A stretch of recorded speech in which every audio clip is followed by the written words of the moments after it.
In part 2, Eun-hee finally reunites with her long-lost sister and brings Ha-yoon home to live with them. But as they settle in, the two sisters stumble upon something fishy. Their former housekeeper, BOK-A, has become incredibly wealthy out of nowhere, and her success is shrouded in mystery. They start to suspect that she was the one who stole their father's money 20 years ago, a betrayal that dragged their family into crushing debt and tore them apart. Now, the sisters are more determined than ever to dig up the secrets of the past.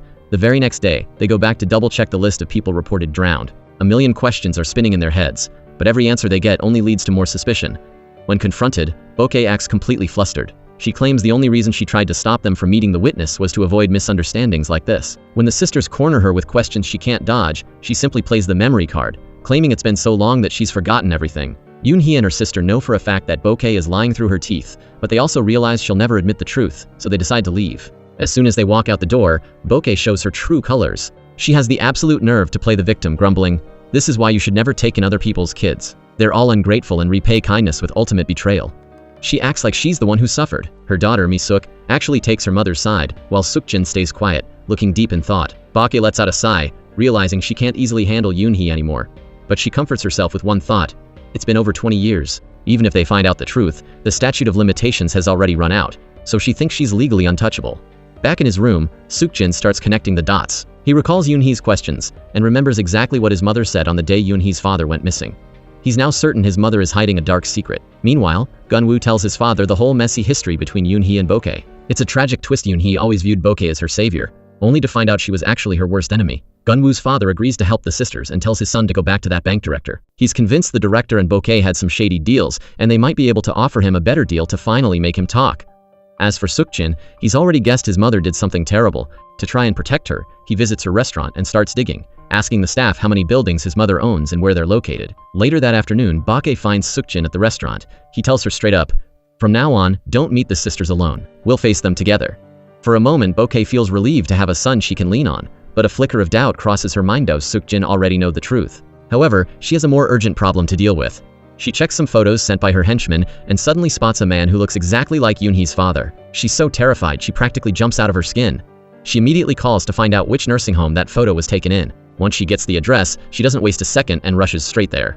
BOK-A arrives at the nursing home and finally comes face to face with Eun-hee's father. But because he's suffering from memory loss and is mentally unstable, she isn't 100% sure it's him at first. That is, until he sees the handbag in her hand. He suddenly lunges at her, trying to grab it and shouting that it belongs to him. It's a haunting repeat of the exact scene from 20 years ago. In that moment, BOK-A knows for sure. This old man is Eun-hee's father. To keep her stolen fortune safe and ensure the truth never comes out, BOK-A moves him to a secluded, remote apartment. She locks him away and hires a male caregiver to watch his every move. Since he's lost his mind, he doesn't even recognize BOK-A. Looking at his miserable state, BOK-A coldly thinks to herself that he'd be better off dead, that there's no point in living like this. Even though she knows he isn't lucid, she tells him that the grudge between them should stay between them, and the children should never find out. She gets the room's passcode from the caregiver and prepares to leave. But here's the kicker that BOK-A didn't see coming. Despite his memory loss, Eun-hee's father actually overheard and remembered the passcode the caregiver gave her. Taking advantage of a moment when no one was watching, Eun-hee's father manages to slip away and escape. When BOK-A hears the news, she's absolutely frantic and immediately sends her people out to hunt him down. While wandering the streets, Eun-hee's father happens to spot a banner hanging from a tree. It's the missing person poster that Eun-a had made, complete with his photos and details. Seeing that someone is out there looking for him, he feels a deep stir of emotion in his heart. But just at that moment, his captor catches up to him and prepares to drag him back. Back at the base, BOK-A is in a panic, getting ready to head out and join the search herself, when she gets a call. They've found him. Finally, she can breathe a sigh of relief. She turns her fury on the caregiver, screaming, "I'm paying you to do a job, so do it right. If this happens again, you're fired." To make sure the message sticks, she even sends her henchmen to rough him up a bit. The terrified caregiver can do nothing but apologize over and over. One of the thugs sees Eun-hee's father smiling happily and almost kicks his stool right out from under him. Luckily, the caregiver stops him just in time, or the poor man would have taken a physical hit. While her father is suffering in secret, Eun-hee is completely in the dark, happily celebrating Ha-yoon's birthday at Gun-woo's house. Gun-woo's father even gifts them a pair of matching brooches, symbolizing their official bond as a family. Right after the party, So-jung gets a phone call from her contact. He tells her that while visiting relatives, he stumbled upon a group photo of seniors at a nursing home and one man looks exactly like their father. However, since so much time has passed, and the man in the photo looks so frail and haggard, they aren't 100% sure it's him. Still, they decide they have to go to that nursing home to see for themselves. After the call, So-jung pulls out a stack of cash and gives it to him as a thank you for the tip. The man is over the moon, thanking her repeatedly and promising to keep digging for more news once he heads back to his hometown. Early the next morning, Eun-hee and the group arrive at the nursing home from the photo. The staff there confirms the news. Yes, the old man was there, but relatives have already come and taken him away. Eun-hee pulls out a photo of BOK-A and asks the nurse if this was the person who took him. The nurse looks at the photo and is just about to speak when the nursing home director suddenly barks at her to shut up. Sojung demands to see the CCTV footage to confirm exactly who took their father, but the director, wanting zero trouble, tries to kick them out. But then comes the power move. Gun-woo flashes a corporate business card from his massive family conglomerate, and Sojung adds that if the man is indeed their father, they will give the nursing home a massive donation as a reward for taking care of him. Hearing this, the director's attitude flips instantly, and he lets them watch the tape. Even though they can only see the person's back, Eun-hee recognizes her immediately. It's BOK-A. Meanwhile, back at BOK-A's restaurant, a henchman is ordered to take some leftovers to Eun-hee's father. Seok-jin catches him in the act, and sensing something shady is going on, follows the man straight to the hidden apartment. When he walks in and sees Eun-hee's father in such a confused, helpless state, he's absolutely stunned. The caregiver tries to shoo Seok-jin away, but Seok-jin reveals he's BOK-A's son. In a heartbreaking moment, Eun-hee's father tries to offer some of his food to Seok-jin, but the caregiver rudely swats his hand away. This makes Seok-jin explode in anger. He demands that the caregiver treat the old man with respect, no hitting, no scolding, and most importantly, he warns the man not to tell his mother that he was ever there. Seok-jin realizes that his mother is the reason Eun-hee's father is in this condition, and he knows she's doing all of this dirty work just to protect him. The weight of this truth is too much for Seok-jin to handle. He sits in his car, absolutely devastated. Later that night, Ja-kyung's family is in the middle of a heated argument over TV production costs when the electronic door lock clicks open.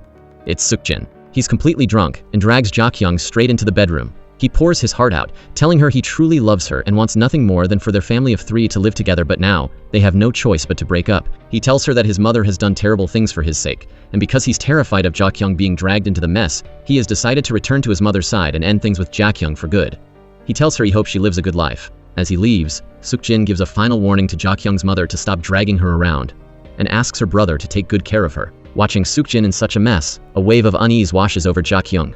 Meanwhile, Sojung finally gets confirmation. It was definitely BOK-A who took her father. She is absolutely livid and consumed with rage, ready to stalk BOK-A's every move to find him. But her foster father stops her, fearing that acting on pure impulse would be far too dangerous. Later, Gun-woo's father their chairman goes to see BOK-A to settle the matter of little Ha-yoon. He looks her in the eye and declares that from now on, Ha-yoon will be his eldest grandson, and he will never give the boy up. Seok-jin finds this whole thing hilarious and insulting. After all, he's the father. But the chairman shuts him down, saying, "You are merely his biological father." When Eun-hee gets married, Ha-yoon goes with her. Sensing BOK-A's hostile attitude, the chairman drops a bombshell question. Did Eun-hee's father really pass away? Back then, did he truly have no money left, forcing him to leave those 2 sisters in an orphanage? He hits her right where it hurts. BOK-A panics, her heart racing as she tries to end the conversation, saying they're done talking about Ha-yoon and he should leave. But the chairman isn't finished. He warns her. If it turns out she stole that money theft that led to his own daughter, Eun-a, nearly dying in a fire, he will absolutely never forgive her. Seok-jin snaps back, asking what right the chairman has to say such things. BOK-A is driven to the brink of madness by the chairman's accusations. She tells her son they must take Ha-yoon back and sue the man. But Seok-jin has his own questions. He demands his mother tell him the truth. What exactly happened to Eun-hee's father? BOK-A acts shocked that even her own son is doubting her. She doubles down on her lies, playing the ultimate victim. Is it a crime that I moved to Seoul and didn't look after those 2 sisters? Is that my sin? If Seok-jin hadn't seen Eun-hee's father with his own eyes, he might have actually believed her. Meanwhile, in that hidden apartment, Eun-hee's father is looking at a cake the caregiver bought for him, and tears begin to stream down his face. Even though his mind is gone, his subconscious is reacting. He's likely remembering the cake he bought for Eun-a on the day of the tragic accident. The caregiver thinks he's just bored and crying, so he takes him downstairs for a walk. At that exact moment, Eun-a is out searching for her father at every single apartment building owned by BOK-A.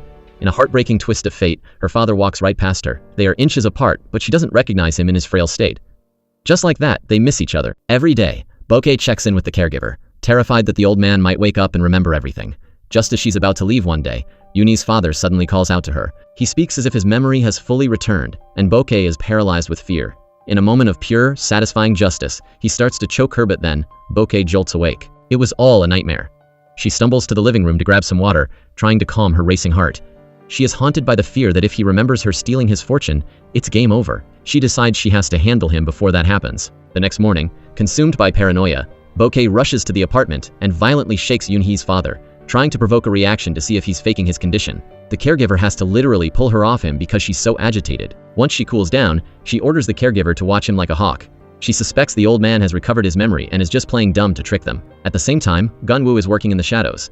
He gets a photo showing Seok-jin standing with the caregiver and realizes this man is the key to finding Eun-hee's father. Eun-a tells him to zoom in on the man's face and send it to her. She takes that photo and starts pounding the pavement, hitting up every property BOK-A owns. She asks every from building managers to janitors, but no one recognizes him. Just when she thinks she's hit a dead end, the caregiver happens to walk down to a nearby supermarket to buy some supplies. Eun-a spots him and realizes he looks exactly like the man in the photo. After a careful second look, she's certain this is him.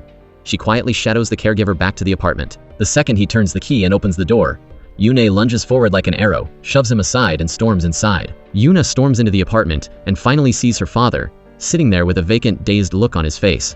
Before she can even react, the caregiver tries to shove her back out the door. In a split second of pure fatherly instinct, her father steps forward to protect his daughter, but the caregiver heartlessly pushes the old man back onto the bed. Eun-a knows this thug is working for BOK-A, so she plays it smart. She pulls out a stack of cash and bribes him, demanding he keep her visit a total secret. Before leaving, she slips into the bathroom and grabs her father's toothbrush.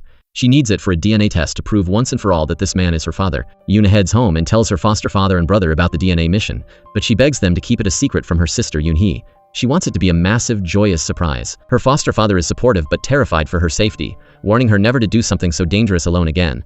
The results come back fast. When the test confirms that the frail old man is indeed her father, Eun-a breaks down in tears of pure joy.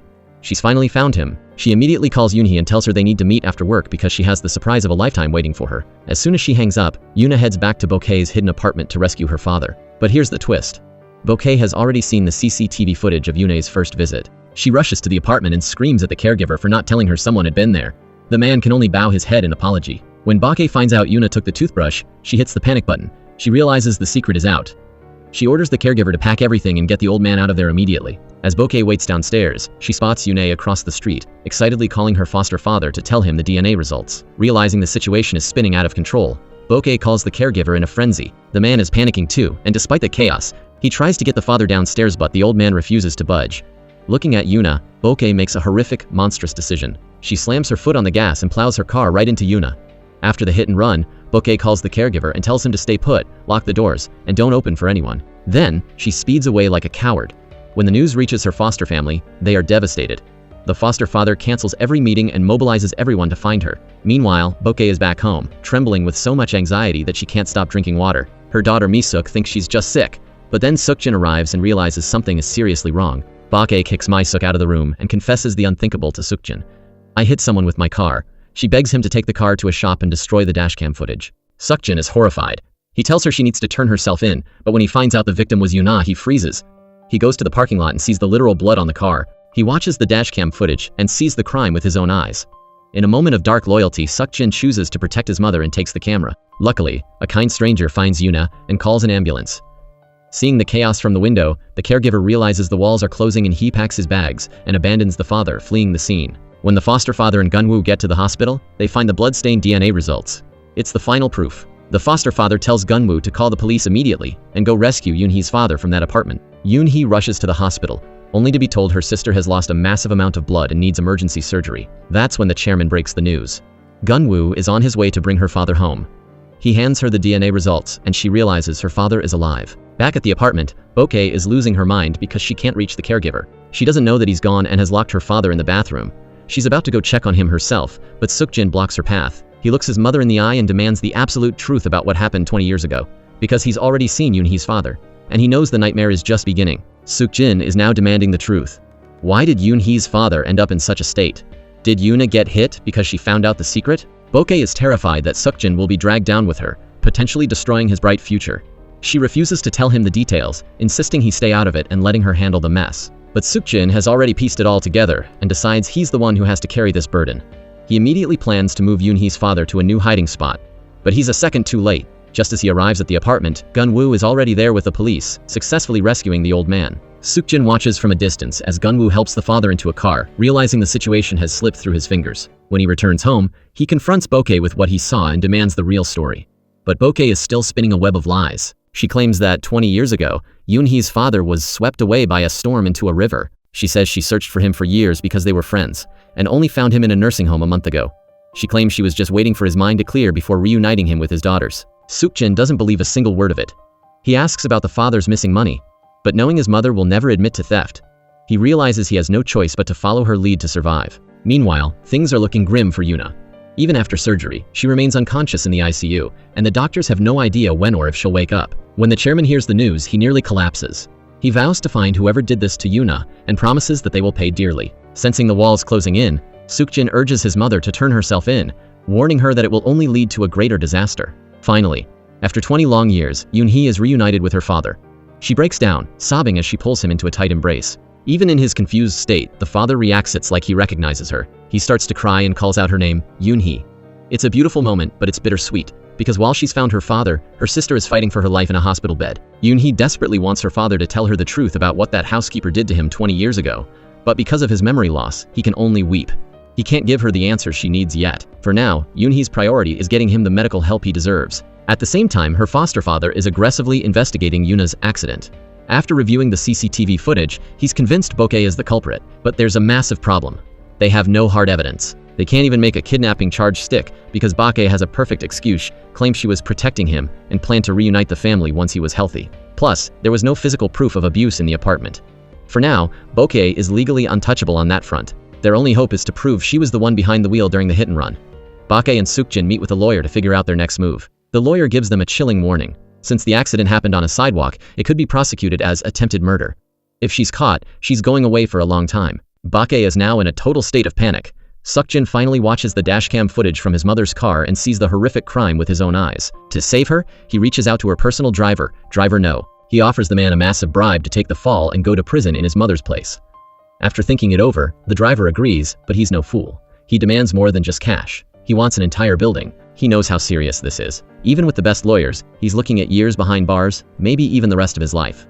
Seok-jin has no choice but to agree to the terms. However, he doesn't trust the driver with the dashcam footage yet.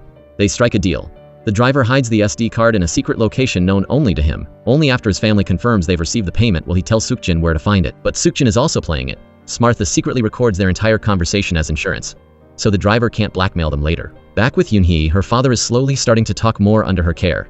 He doesn't just recognize her now, he's constantly asking about Eun-a. Seok-jin returns to his mother and tells her the plan.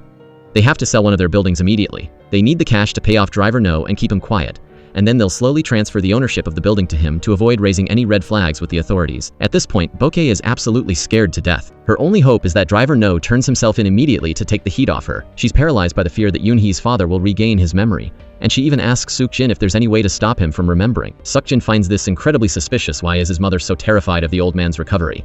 He looks her in the eye and asks the ultimate question. What did you really do that night? Did you push him into the river? BOK-A still refuses to admit it, leaving Seok-jin in total disbelief. He realizes that if his mother did nothing wrong, she wouldn't be this terrified of a family reunion. Even though she's staying silent, he's already starting to piece together the dark truth. Meanwhile, the net is closing in. Jung-hoon manages to find supermarket CCTV footage from near the scene of the crime. After zooming in, he confirms the license plate belongs to none other than BOK-A. When the chairman hears this, he is livid. He orders Jung-hoon to file a lawsuit against BOK-A immediately. He makes it clear, there will be no settlements. Since she hasn't turned herself in yet, he wants her prosecuted to the fullest extent for a hit and run. After giving the orders, the chairman rushes to the hospital to check on Eun-a. At the same time, Gun-woo gets a call from Eun-hee. She tells him her father wants to visit Eun-a in the hospital, so they all agree to meet there. It is a heart-wrenching scene seeing Eun-a, lying there in a coma, finally snaps her father's mind back into clarity. He breaks down in tears, looking from Eun-a to Eun-hee, repeatedly asking how this happened and, more importantly, demanding to know where BOK-A is. While this is happening, BOK-A is still desperately plotting her next move before the father's memory fully returns. Suddenly, Seok-jin bursts in with bad news. They found out the car belongs to you. You have to turn yourself in right now. Panicking, BOK-A calls Driver No and begs him to hurry to the police station. Not long after, Gun-woo receives word that the driver has confessed. He and the rest of the family run into BOK-A and Seok-jin right at the entrance. Seok-jin has the nerve to claim that it was just a simple accident caused by their driver's negligence. Hearing them describe such a horrific crime as a mere mistake makes Jung-hoon so angry he nearly lunges at Seok-jin to throw a punch. Gun-woo stops him, realizing it's a waste of breath to even talk to people like them. After they leave, BOK-A is still visibly shaken, but Seok-jin reassures her that everything is going according to their plan. Eun-hee's father hasn't fully recovered all his memories yet, but fragments are coming back. He asks Eun-hee if they've been living with BOK-A all this time. When he discovers that Eun-hee grew up in an orphanage and Eun-a was adopted by the chairman, he is consumed by rage. He clearly remembers leaving a massive amount of savings for his daughters, but the details of what happened after that are still a blur. Later, Gun-woo breaks the news about the driver's confession. When the father hears that the car that hit Eun-a belonged to BOK-A, it all starts to click. He realizes she has been the villain all along. Standing by his side, Eun-hee finally realizes the tragic truth. Her father did leave them money, but BOK-A stole every penny. The pain is unbearable. BOK-A didn't just rob them. She made her father suffer for 20 years and has now put her sister in a coma. That night, neither Eun-hee nor her father can sleep. They end up talking in the living room, sharing their grief. He still can't remember exactly how he lost his mind, but one voice keeps echoing in his head. BOK-AE'S voice, promising to take care of his daughters. He never imagined she would throw them into an orphanage. To help him recover faster, Eun-hee suggests he goes for a full medical checkup the next day. The following morning, Eun-hee and Gun-woo go to the prison to interrogate driver No. However, Suk-jin has already coached him on exactly what to say. Throughout the entire questioning, the driver does nothing but apologize and say he wants to atone for his sins, refusing to utter a single word that might implicate BOK-A. Back at the hospital, the chairman receives devastating news from the doctors. If Eun-a doesn't wake up soon, she could end up in a permanent vegetative state. Even if she does wake up, she might suffer lasting brain damage. But then a miracle happens. In the early hours of the morning, Eun-a finally opens her eyes. The news spreads like wildfire, and everyone rushes to the hospital. But in a move that shows his complicated feelings, the chairman makes an excuse about having work at the company and leaves before Eun-a's biological father arrives, wanting to avoid an awkward and painful encounter. With Eun-hee guiding him, the father is finally reunited with a conscious Eun-a. It is a heartbreaking scene as the three of them collapse into each other's arms, sobbing in a mix of joy and pain. Meanwhile, BOK-A happens to see a photo that Ha-yoon sent to Yuri through Mi-suk. She notices something terrifying. The vacant, hollow look in the father's eyes is gone. They look sharp and alert. She realizes with a jolt of panic that his memory has likely returned.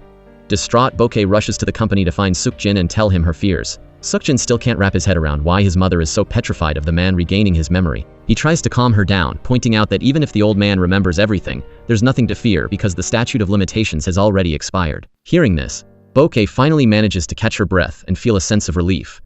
BOK-A then puts on a mask of fake sincerity and heads to the hospital to apologize on behalf of her driver, but Eun-a isn't buying it.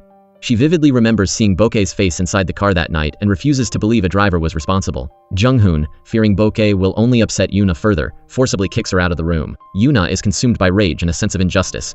She's desperate to expose the truth right then and there, but as she tries to get up to find her sister, she makes a horrifying discovery: she can't feel her left leg. At the same time, the doctors pull the foster father and Eun-hee aside with devastating news. Even though Eun-a is awake, the massive brain hemorrhage has caused severe damage. There is a very real chance she will be paralyzed for the rest of her life. As they walk back to the room, they run into BOK-A, who is still lingering in the hallway. The moment Eun-hee sees her, her blood boils. She confronts her, demanding to know what she's doing there. BOK-A, desperate for a settlement, humbles herself to the extreme, groveling and offering to pay for every single penny of the hospital bills. But the chairman doesn't want her dirty money. He tells her not to even dream of a settlement and storms back into the room in a rage. As Eun-hee turns to follow, BOK-A grabs her arm, feigning concern by asking about her father's health. Back at home, BOK-A recounts the day's events to her lawyer. Surprisingly, the lawyer praises her. He tells her she did exactly the right thing. Even though she's technically on the guilty side, the fact that the car owner officially apologized while the victims responded with verbal abuse and splashed juice on her is something he can use. He plans to document all of it to tip the scales of the lawsuit in BOK-AE'S favor. Suk-jin adds that their next move must be finding the caregiver who watched the father. They just need to shut his mouth, and they'll be safe. But they didn't count on fate. During a violent night of thunder and lightning, the trauma triggers a massive breakthrough in the father's mind. Every horrific detail of what BOK-A did to him 20 years ago on that bridge comes rushing back. The shock is so overwhelming that he suddenly loses consciousness. A terrified Ha-yoon frantically calls Eun-hee, but at that moment, Eun-hee is at the hospital, holding a sobbing Eun-a. Eun-a has just realized she can no longer walk, and the truth is too much for her to bear. However, the father soon wakes up, and this time he remembers everything. The moment Eun-hee walks through the door, he pulls her into a tight embrace, weeping and begging for her forgiveness. He tells her the whole nightmare, how he and BOK-A struggled over the money on the bridge, and how she pushed him to the very edge. He tells her how he begged BOK-A to save his life, but she coldly pried his fingers off the ledge one by one, wanting him dead so she could steal his fortune. Eun-hee is shattered. For 20 years, she lived with the guilt that her father had abandoned them, all while treating their literal attempted murderer as a savior. Fueled by pure rage, the father and daughter storm over to BOK-AE'S house in the middle of the night. Mi-suk is absolutely stunned to see Eun-hee's father standing there, alive and well. Before she can even react, BOK-A walks out. The look on BOK-AE'S face is one of pure terror. The father lunges at her, grabbing her by the collar and screaming, "How could you do this to me?" Suk-jin hears the commotion and rushes out to pull the old man off his mother. The father roars that BOK-A used his stolen money to live a life of luxury while his children suffered. Suk-jin, trying to play damage control, says they will compensate them for their losses over the years. When he hears the word compensate, the father looks at them with pure disgust. He tells them that no amount of money could ever pay for the blood and tears shed by his daughters. Suk-jin then has the absolute nerve to say, "But we took care of Eun-hee all these years." That was the final straw. Eun-hee doesn't say a word. She just grabs a glass of water and splashes it directly into Suk-jin's face. But as they leave, the victory feels hollow, as the father is haunted by the agonizing truth that his youngest daughter is now bound to a wheelchair. Eun-hee's father is absolutely gutted. Knowing that BOK-A destroyed his family and stole 20 years of his life, yet knowing he can't legally punish her for those past crimes due to the statute of limitations, feels like a knife to the heart. After the family leaves, BOK-A finally confesses her side of the story to Suk-jin. She tries to justify her actions, claiming she did everything just so her children could have a better life. But Suk-jin isn't buying her excuses. He tells her flat out that even if it was for them, she had no right to steal from others. He warns her that even though the criminal clock has run out, the looming civil lawsuits will be a nightmare. BOK-A is paralyzed with fear, terrified that she might still end up behind bars. Fast forward to a much-needed moment of joy. It's Eun-hee's father's birthday. The family throws a warm celebration, and after 20 years of separation, everyone cherishes every second back together. But the peace is short-lived. During the party, little Ha-yoon starts a video call with Yuri, and that's when the bombshell drops. Eun-hee's father realizes the shocking truth: Ha-yoon is actually BOK-AE'S biological grandson. He is horrified to find out his own daughter is raising the flesh and blood of his mortal enemy. Eun-hee desperately tries to explain that Ha-yoon is her son, regardless of his DNA, but her father is having none of it. He demands she return the boy immediately. Even Gunwoo tries to talk him down, but the old man is stubborn. He understands that Eun-hee adopted Ha-yoon because she was lonely, but now that she has her father and sister back, he sees no reason to keep the enemy's grandson in their family. He orders them to send the boy back to BOK-A right away. Hoping to change his mind, Gunwoo turns to his own father, hoping the chairman can find a way to talk sense into Eun-hee's dad. Meanwhile, Eun-a is working her heart out in physical therapy. She's determined to show her father she can be healthy and strong again, even though the road to recovery is brutal. Jung-hoon, who is clearly head over heels for her, never leaves her side. The father notices the spark between them and pulls Jung-hoon aside for a private chat. The more he talks to the young man, the more he likes him, even starting to see him as a future son-in-law. Over in BOK-AE'S house, the guilt is starting to spread. After hearing what Eun-hee's father said, Mi-suk can't believe her mother is capable of such evil. She corners Suk-jin, demanding to know if it's true that their mother ruined Eun-hee's family. Suk-jin stops hiding the truth and confirms the nightmare. Their mother did exactly that. Later, a furious Eun-a, now confined to a wheelchair because of BOK-A, storms over to their house to settle the score. When Suk-jin sees her in the wheelchair, he's visibly shaken. Eun-a doesn't hold back, screaming at them for nearly killing her father, making him wander like a ghost for 20 years and toying with her sister's life. She asks them if they're having fun watching her suffer. Suk-jin can only offer words of regret, but Gunwoo isn't finished. He grills Suk-jin about the accident, asking who was really driving and why all the surveillance footage in the area was conveniently deleted. Suk-jin plays dumb and denies everything. Eun-a demands to see the dashcam footage, but that's when BOK-A walks in. She doubles down on her lie, insisting the driver was the only one responsible and telling them to stop causing a scene. Eun-a leaves them with a chilling warning. Her father is back, and they are going to expose every single lie until BOK-A is in a prison cell. Once they're gone, Suk-jin reveals to his mother that he's already scrubbed every CCTV camera near where she got out of the car. There is no physical evidence left to link her to the crime. BOK-A is thrilled and praises his good work, but Suk-jin explodes in anger. He's disgusted by what they've become. He looks at his mother with pure rage and asks, "Why didn't you know when to stop? Why did you let it go this far?" BOK-A, realizing her son is reaching his breaking point, decides she needs to stop him from interfering anymore. That night, Suk-jin drowns his sorrows in alcohol until he's completely wasted. As Mi-suk helps him into bed, a drunk Suk-jin clings to her, wanting to talk. It's the first time in over 20 years he's actually called her sister instead of telling her to get out. He's drowning in regret. But Mi-suk gives him a cold reality check. She tells him she doesn't believe their mother did these things for both of them. She believes BOK-A did everything solely for him. She tells him, "If I were her only child, Mom never would have gone this far. This is all on you." Suk-jin is left crushed, realizing that every ounce of misery around them, whether it's Eun-hee's, Eun-a's, or his own-ness, a burden he now has to carry alone. He tries to defend himself, crying out, "What did I even do wrong? I just wanted a good life. It's not like I asked my mother to do these things." But Mi-suk isn't having it. She's sick of the excuses, pushes him to the ground, and runs away. Meanwhile, back at Eun-hee's place, she's helping little Ha-yoon change his clothes. That's when Eun-hee's father notices the surgical scar on the boy's chest. When he asks what happened, Ha-yoon tells him a heartbreaking story. When he was a baby, he almost died. But he survived because his mom, Eun-hee, prayed for him every single day. The grandfather listens, but you can see the conflict in his eyes. She still can't fully accept that his daughter is raising the grandson of his worst enemy. Just then, Gunwoo and the chairman arrive. They make up a silly excuse, saying no one was home to cook for them, so they came to eat. But their real mission is to convince the grandfather to accept Ha-yoon. After dinner, the chairman takes the grandfather for a walk. He explains just how much Ha-yoon means to Eun-hee and Gunwoo. Then, he drops a logic bomb. Legally and publicly, Ha-yoon is Eun-hee's son now. This is the ultimate retribution for BOK-A. Think about itho would it feel to have your own flesh and blood stolen by your enemy. This finally hits home. The grandfather realizes that by keeping Ha-yoon, they are actually making BOK-A suffer the ultimate punishment. And he's right. BOK-A is miserable. She's desperate to see her grandson, but all she can do is stare at his photos every day. To make matters worse, she gets a call informing her that Suk-jin sold one of her buildings for over 3 billion won just to fund a TV drama for Jokyoung. Eun-hee's father still wants legal justice for what happened 20 years ago, but Gunwoo has to deliver the crushing news. The statute of limitations has run out. There's no way to prosecute her now. The grandfather is so devastated he literally beats his chest in agony. Is he really supposed to just let 20 years of suffering go? He refuses to accept it. He gets Musan to help him print out hundreds of flyers exposing BOK-AE'S crimes.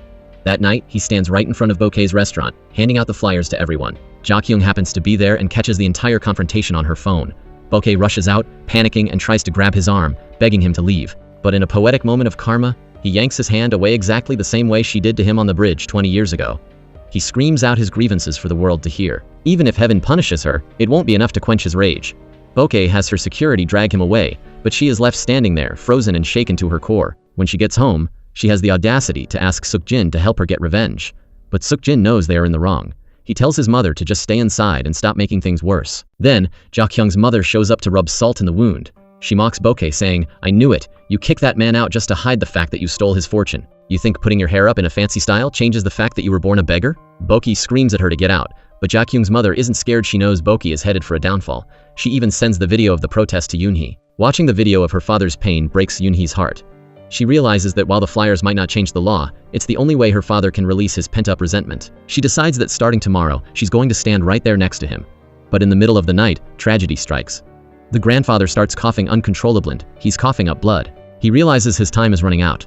Fearing he won't be around much longer, he begins pressuring Eun-hee to hurry up and set a wedding date with Gun-woo. The next morning, Gun-woo and Eun-hee offer to help him hand out flyers at the restaurant, but the father refuses. He's seen how hard Eun-hee has worked her whole life, and he doesn't want her getting her hands dirty with BOK-AE'S drama. He wants to settle this himself. Gun-woo goes home and tells the chairman about the father's declining health. The chairman realizes they need to go bigger. He suggests bringing in an investigative news team to blow the story wide open on national television. They didn't need to worry about BOK-AE filing a counter lawsuit. They were ready to hire the best lawyers to shut her down. BOK-AE might have escaped the reach of the law, but there was no escaping the court of public opinion. After watching the heartbreaking video of Eun-hee's father demanding justice, Ja-kyung finally understood the impossible choice Suk-jin had made. She realized why he couldn't just walk away from his mother. Her own mother, however, saw things differently. She felt it was a massive stroke of luck that her daughter had severed ties with that family. To her, a woman like BOK-AE was simply too terrifying to be around. Early the next morning, BOK-AE called Ja-kyung for a secret meeting. At the restaurant, BOK-AE handed her a massive sum of money, hoping she would take Suk-jin and move abroad to start over. Meanwhile, Eun-hee's father was determined to make BOK-AE pay. Every single day, he stood in front of her restaurant, handing out flyers that told his life story. The chairman had even arranged for a professional film crew to follow him, documenting his struggle for a massive documentary. When BOK-AE saw them, she ordered her thugs to chase them away. But every second of her aggression was caught on camera and broadcast live to the world. While protesting, the father's cough worsened, and he stopped by a pharmacy for medicine. But the pharmacist told him it required a prescription, and he needed to see a doctor. He let out a long sigh, turning to see the cameraman still filming. He didn't want his daughters to see him like this, but the cameraman told him they had to capture the raw, honest truth of his journey. Then came the news that shattered everything. The health checkup results the chairman had arranged arrived. Eun-hee's father was diagnosed with terminal late-stage lung cancer. The chairman called Eun-hee immediately. When she heard her father needed to be hospitalized right away, she collapsed emotionally. They had only just found each other. How could life be this cruel? That night, the father's coughing was so violent he couldn't sleep. Eun-hee, already carrying the weight of his diagnosis, rushed to his side to care for him. Her father knew his time was running out. He looked at her and said he wouldn't go until he settled everything. He told her not to worry or be angry, because anger only makes you sick. Hearing his selflessness made Eun-hee feel even more devastated by the injustice. Why was a monster like BOK-AE living a life of luxury while her father suffered? The next morning, Eun-hee went to confront BOK-AE one last time. When Mi-suk heard the truth, she actually dropped to her knees, begging Eun-hee for forgiveness on behalf of her mother. But BOK-AE? She didn't have an ounce of pity. Even after learning the father was dying, she coldly claimed it was just his fate. She doubled down on her lies, insisting she never pushed him or stole his money. She screamed at Eun-hee to get out and stay away. As soon as Eun-hee left, BOK-AE sat down and ate her meal as if nothing had happened. Knowing his days were numbered, the father spent every spare moment at the hospital visiting Eun-a. They cherished every second they had left together. When Eun-hee finally told Eun-a about the terminal cancer, Eun-a's grief turned into pure rage.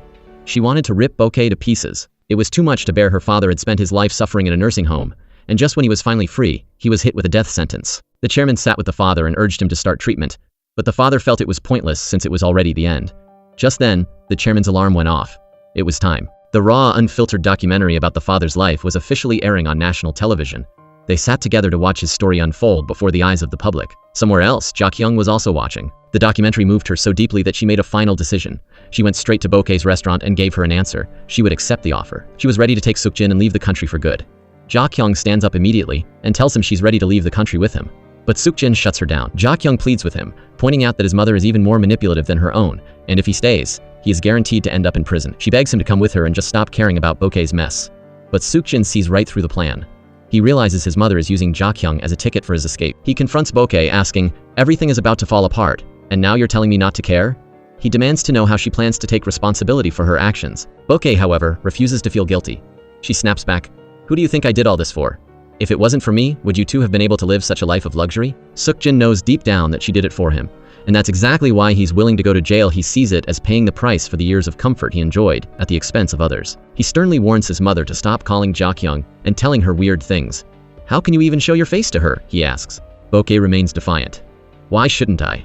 That 3 billion won I invested in her career was my money. Can't I even ask for one small favor?" Suk-jin is nearly driven to madness by her coldness, asking, "How many more people do you intend to destroy?" Outside, BOK-AE finds Ja-kyung waiting and tells her to go back in and try to convince Suk-jin one more time. Ja-kyung tries her best, but Suk-jin won't budge. He tells her that in the past, he would have happily booked a flight and left in a heartbeat. But not now. He can't leave his mother to face the consequences alone. Ja-kyung is so desperate to save him that she's even willing to go and apologize to Eun-hee. But Suk-jin remains stubborn. He won't admit he was wrong, and he won't leave. Exhausted and helpless, Ja-kyung returns home and tells her mother everything. She truly wants to start a new life with Suk-jin in a country where no one knows them, but her mother is dead set against it, refusing to let her daughter get dragged down into that family's disaster. Still, Ja-kyung refuses to give up. She schedules a meeting with Eun-hee and, for the first time, asks about Ha-yoon. Eun-hee thinks Ja-kyung is there for a custody battle, but Ja-kyung quickly reveals her real motive. She asks Eun-hee to drop the grudge and let them all live in peace. She argues that becoming enemies won't help Ha-yoon.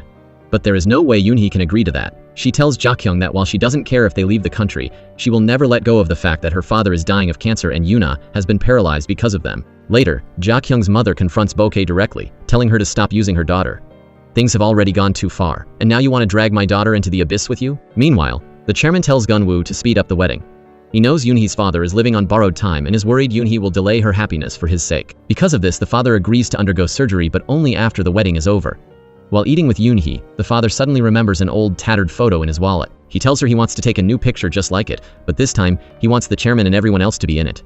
The next day, they all gather at the chairman's house for the photo session. It's a beautiful, warm scene with the whole family together, smiling and happy. In that moment, the father is overwhelmed with joy. After everything he's been through, being reunited with his two daughters is enough for him. He feels that even if he were to pass away right now, he would have no more regrets. Later, a happy Ha-yoon tells BOK-AE all about the wonderful day and even sends her the family photo. Seeing the family she tried to destroy looking so happy and united drives BOK-AE into a literal frenzy. Forgetting all about the legal custody rights, she decides she is going to go and snatch her grandson back by force. But as she tries to stand up in her rage, her blood pressure spikes. The room spins and she collapses onto the floor, unconscious. At the same time, Ha-yoon tells Eun-hee that he sent the family photo to his grandma. When Eun-a hears this, she knows exactly what's coming. BOK-AE'S blood pressure is going to skyrocket. To her, this is pure, poetic justice. Some time passes, and Mi-suk and Yuri return home to find BOK-AE lying there unconscious. Just as Mi-suk is about to call an ambulance, BOK-AE finally opens her eyes. Mi-suk asks what happened, but before her mother can even answer, Mi-suk sees the photo on the phone and realizes exactly why her mother fainted. BOK-AE is now desperate to see her grandson and tells Mi-suk to go fetch Ha-yoon. But how could Mi-suk possibly do that? Her mother has committed unforgivable crimes against that family. She can only urge her mother to just suck it up and endure it. BOK-AE lets out a heavy sigh. They really are fated enemies. Meanwhile, Eun-hee's father, facing his cancer diagnosis, finally decides to go through with the surgery. He's fighting for more time to spend with his two daughters. But the news from the doctor is a total gut punch. In his current condition, he's not fit for surgery. The cancer cells have already metastasized too far. While chemotherapy is technically an option, his body is simply too weak to survive the treatment. When he hears the news, the father doesn't break down. Instead, he feels a strange sense of relief, as if a massive weight has been lifted from his shoulders. But Eun-a is absolutely crushed. She's sobbing so hard she can't even find the words to respond to him. Looking over at Eun-hee, her tears are flowing just as fast. Even though the father tries to act like everything is fine for the sake of his daughters, the reality of being unable to have the surgery still stings deep down. He decides that for the rest of his remaining days, he's going to spend every second with his girls. At the hospital, he hides his agony because he's terrified of making his daughters even sadder. But once he's alone with Gun-woo's father, he can't hold it in anymore. He breaks down and sobs into his hands, letting out all the pain he's been carrying. As the sisters are mourning the news, Suk-jin has the absolute nerve to show up with a settlement agreement. He's hoping Eun-a will sign it to grant leniency to his driver. Think about it. Eun-a just found out her father is dying and she's still dealing with being paralyzed. And now she has to deal with this. She's so furious she could kill him. She tears the settlement paper to shreds right in his face. Even if he begged 1,000 or 10,000 times, it wouldn't even begin to erase the hatred in her heart. She screams at him that her father is beyond medical help. The sisters are consumed by a mix of rage and injustice. They feel like even if BOK-A paid with her life, it wouldn't be enough. Eun-hee looks Sukjin in the eye and tells him, "What your mother stole wasn't just my father's money, it was his years. And now, her father's out of time." She demands that BOK-A come there and officially apologize to them and her father, just this once. A humiliated Sukjin prepares to leave, but Gun-woo stops him. He warns Sukjin that this is BOK-A's very last chance. If Eun-hee's father passes away, BOK-A will be trapped in this guilt forever. Gun-woo tells him that as a son, he shouldn't just stand by, he needs to stop this madness and bring his mother to apologize. Sukjin says he'll consider it and leaves. Back home, Sukjin relays everything to BOK-A. He tells her the father can't even have surgery anymore.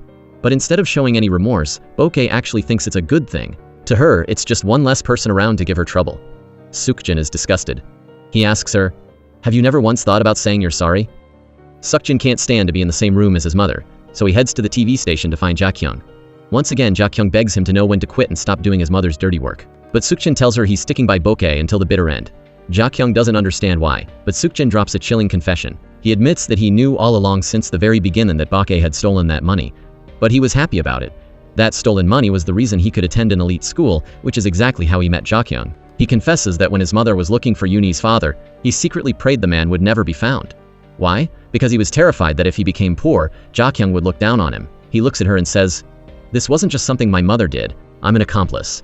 After hearing the dark truth, Jak-hyung grabs Sukjin's hand, pleading with him one last time to go and apologize, but Sukjin coldly shakes her off. Despite everything, he thanks her for reaching out to Eun-hee on his behalf, but he tells her firmly never to seek Eun-hee out again. Meanwhile, the health of Eun-hee's father is rapidly declining. One day, the whole family heads out for a picnic. On the surface, it's a beautiful day filled with happy smiles. The chairman is even playfully pushing for double weddings, Gun-woo and Eun-hee first, with Eun-a and Young-hoon not far behind. As the father looks at his two daughters laughing in the sunlight, his mind drifts back to the images of them as little girls. Slowly, he closes his eyes for the last time, and he never opens them again. Just like that, he is gone. The two sisters are left devastated, their cries of grief echoing through the air. News of his death travels fast. Jak-hyung immediately runs to Sukjin, hoping this tragedy will finally prompt him to bring BOK-A to ask for Eun-hee's forgiveness. Sukjin wavers for a moment, but he realizes he can't change his mother's twisted mindset. At the same time, BOK-A is haunted by a nightmare where Eun-hee's father returns from the grave to claim his revenge.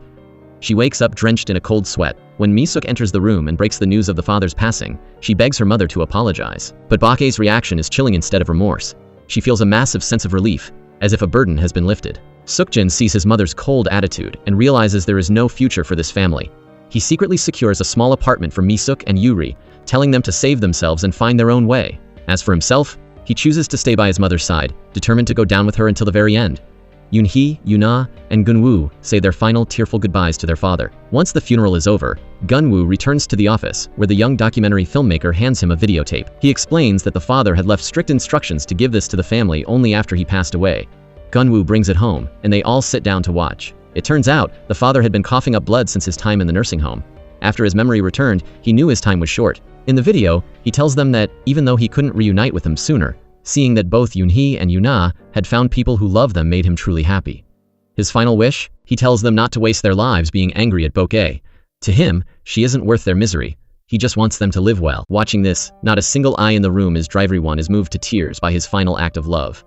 With her father gone, Eun-hee decides to postpone the wedding. She has a new mission. To help her expand her business, Gun-woo opens a new branch for her located directly across the street from BOK-A's restaurant. Talk about a power move. BOK-A and Sukjin soon discover that all the buildings they were forced to sell at low prices were actually bought up by Gun-woo's company. To make matters worse, they hear a new rival is opening right on their doorstep. Fuming with rage, BOK-A storms across the street to see who would dare challenge her. She is stunned to find Eun-hee standing there. Eun-hee looks her dead in the eye and tells her, "My father may be gone, but our war is just beginning." Eun-hee's goal is to crush BOK-A in the kitchen and force her restaurant to shut down forever. BOK-A scoffed, thinking Eun-hee had overestimated herself. She boasts that while she might have other flaws, no one can beat her in a cooking battle. She immediately sends her manager to buy a bowl of Eun-hee's beef soup, wanting to test the competition and find her weakness. As soon as the mother leaves, the son steps in. Sukjin shows up at the door to start trouble. He warns Eun-hee and Gun-woo that every business owner has a weakness, and he won't stop until he finds theirs. As Sukjin walks away, Eun-hee can only mutter about how shameless he has become.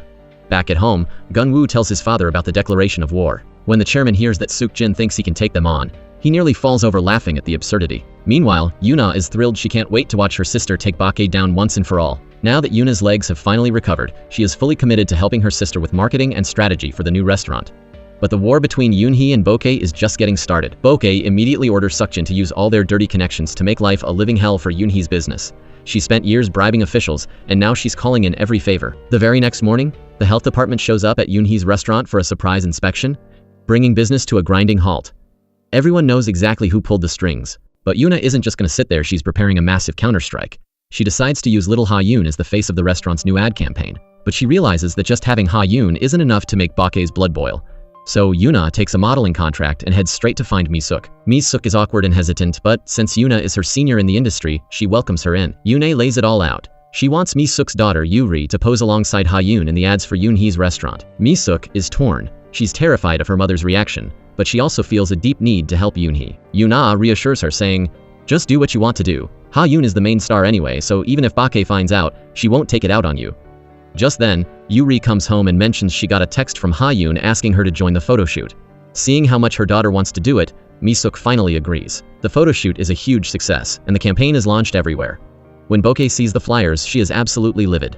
Meanwhile, Eun-a and the rest of the family are celebrating. Just imagining BOK-AE'S face is enough to make them feel like they've finally won a round. Even Ja-kyung's mother shows up to rub salt in the wound, mocking BOK-A and congratulating her on finally meeting her karma. She laughs, saying it's pure irony that BOK-AE'S own grandkids are helping her enemy promote food against her. BOK-A screams that the kids are just young and being manipulated, but Ja-kyung's mother fires back.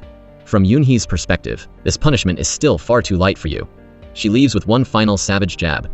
"Don't get too angry, BOK-A. You wouldn't want to end up with cancer like Eun-hee's father, would you?" That comment nearly sends BOK-A over the edge. When she sees the ads, Mi-suk knows her time in the house is up. Sure enough, BOK-A explodes at her. Even though Mi-suk feels guilty, she stands her ground, telling her mother she shouldn't treat Eun-hee this way. She admits she's terrified because her mother and brother have done such horrible things and refuse to apologize. She begs them to stop now and go ask for forgiveness. Instead of listening, Seokjin tells Mi-suk to mind her own business and orders her to pack her bags and move out immediately. BOK-A joins in, telling Mi-suk to never show her face again. Seokjin warns her to stay out of Eun-hee's business, telling her to just go live her life with Yu-ri. Mi-suk already had a backup plan. She was just waiting for a tenant to move out of her own property. BOK-A sits in her room, staring at the ad featuring her grandson, and she is dying of rage. She decides she can never forgive Eun-hee. Unable to let it go, she storms over to Eun-hee's restaurant to cause a scene, screaming, "What on earth did I do to you that justifies you treating me like this?" Eun-hee coldly replies, "You know exactly what you did." During the confrontation, Eun-hee suddenly faints and collapses. Terrified by what just happened, BOK-A flees the scene. Ha-yoon, who had been hiding, waits until she's gone before running out and calling Gun-woo to rush Eun-hee to the hospital. Eun-hee falls into a deep coma, and a devastated Gun-woo stays by her bedside all night long. Back at home, the trauma has clearly affected Ha-yoon. In the middle of the night, he starts tossing and turning in a nightmare, mumbling, "Don't push her. Grandma, don't push mommy." Eun-a can't quite make out the words, so she wakes him up. When she asks Ha-yoon why his mother fainted, the little boy only manages to whisper one terrifying word, "Grandma." Eun-a is left completely puzzled, unable to make sense of Ha-yoon's cryptic mumbling.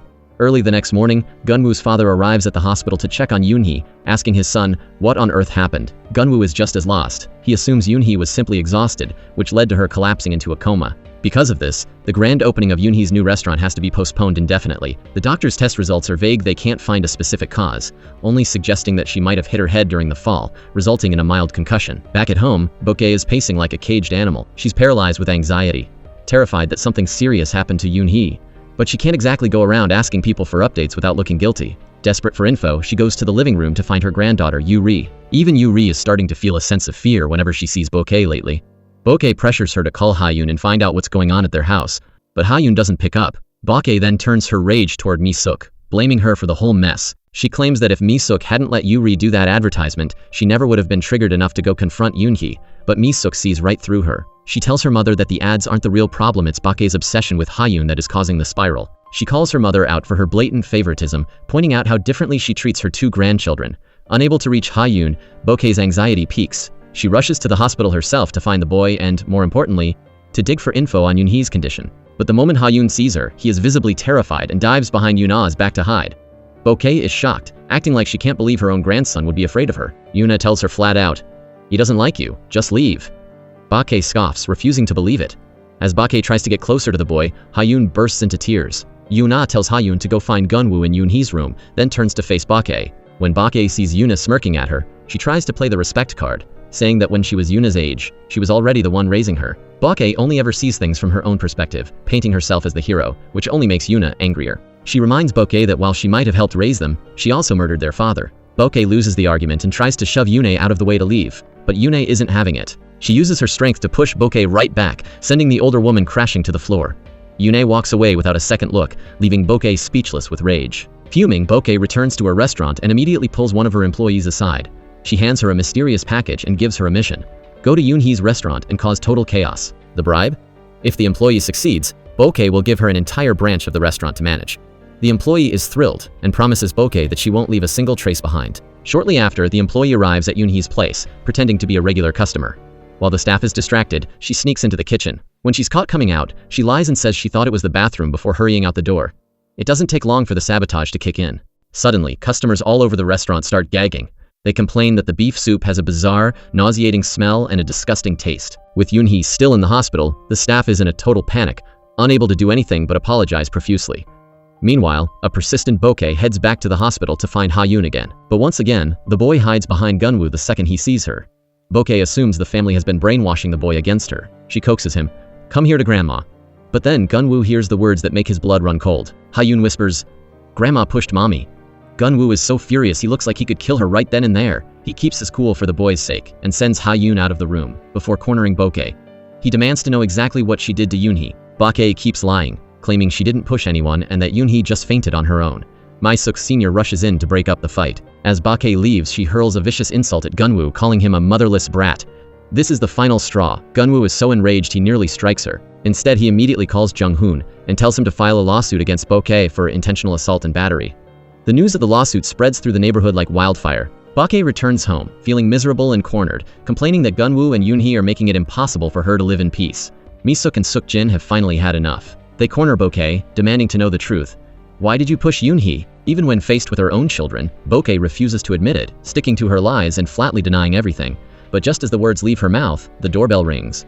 It's the police. Suddenly, BOK-A is paralyzed with fear.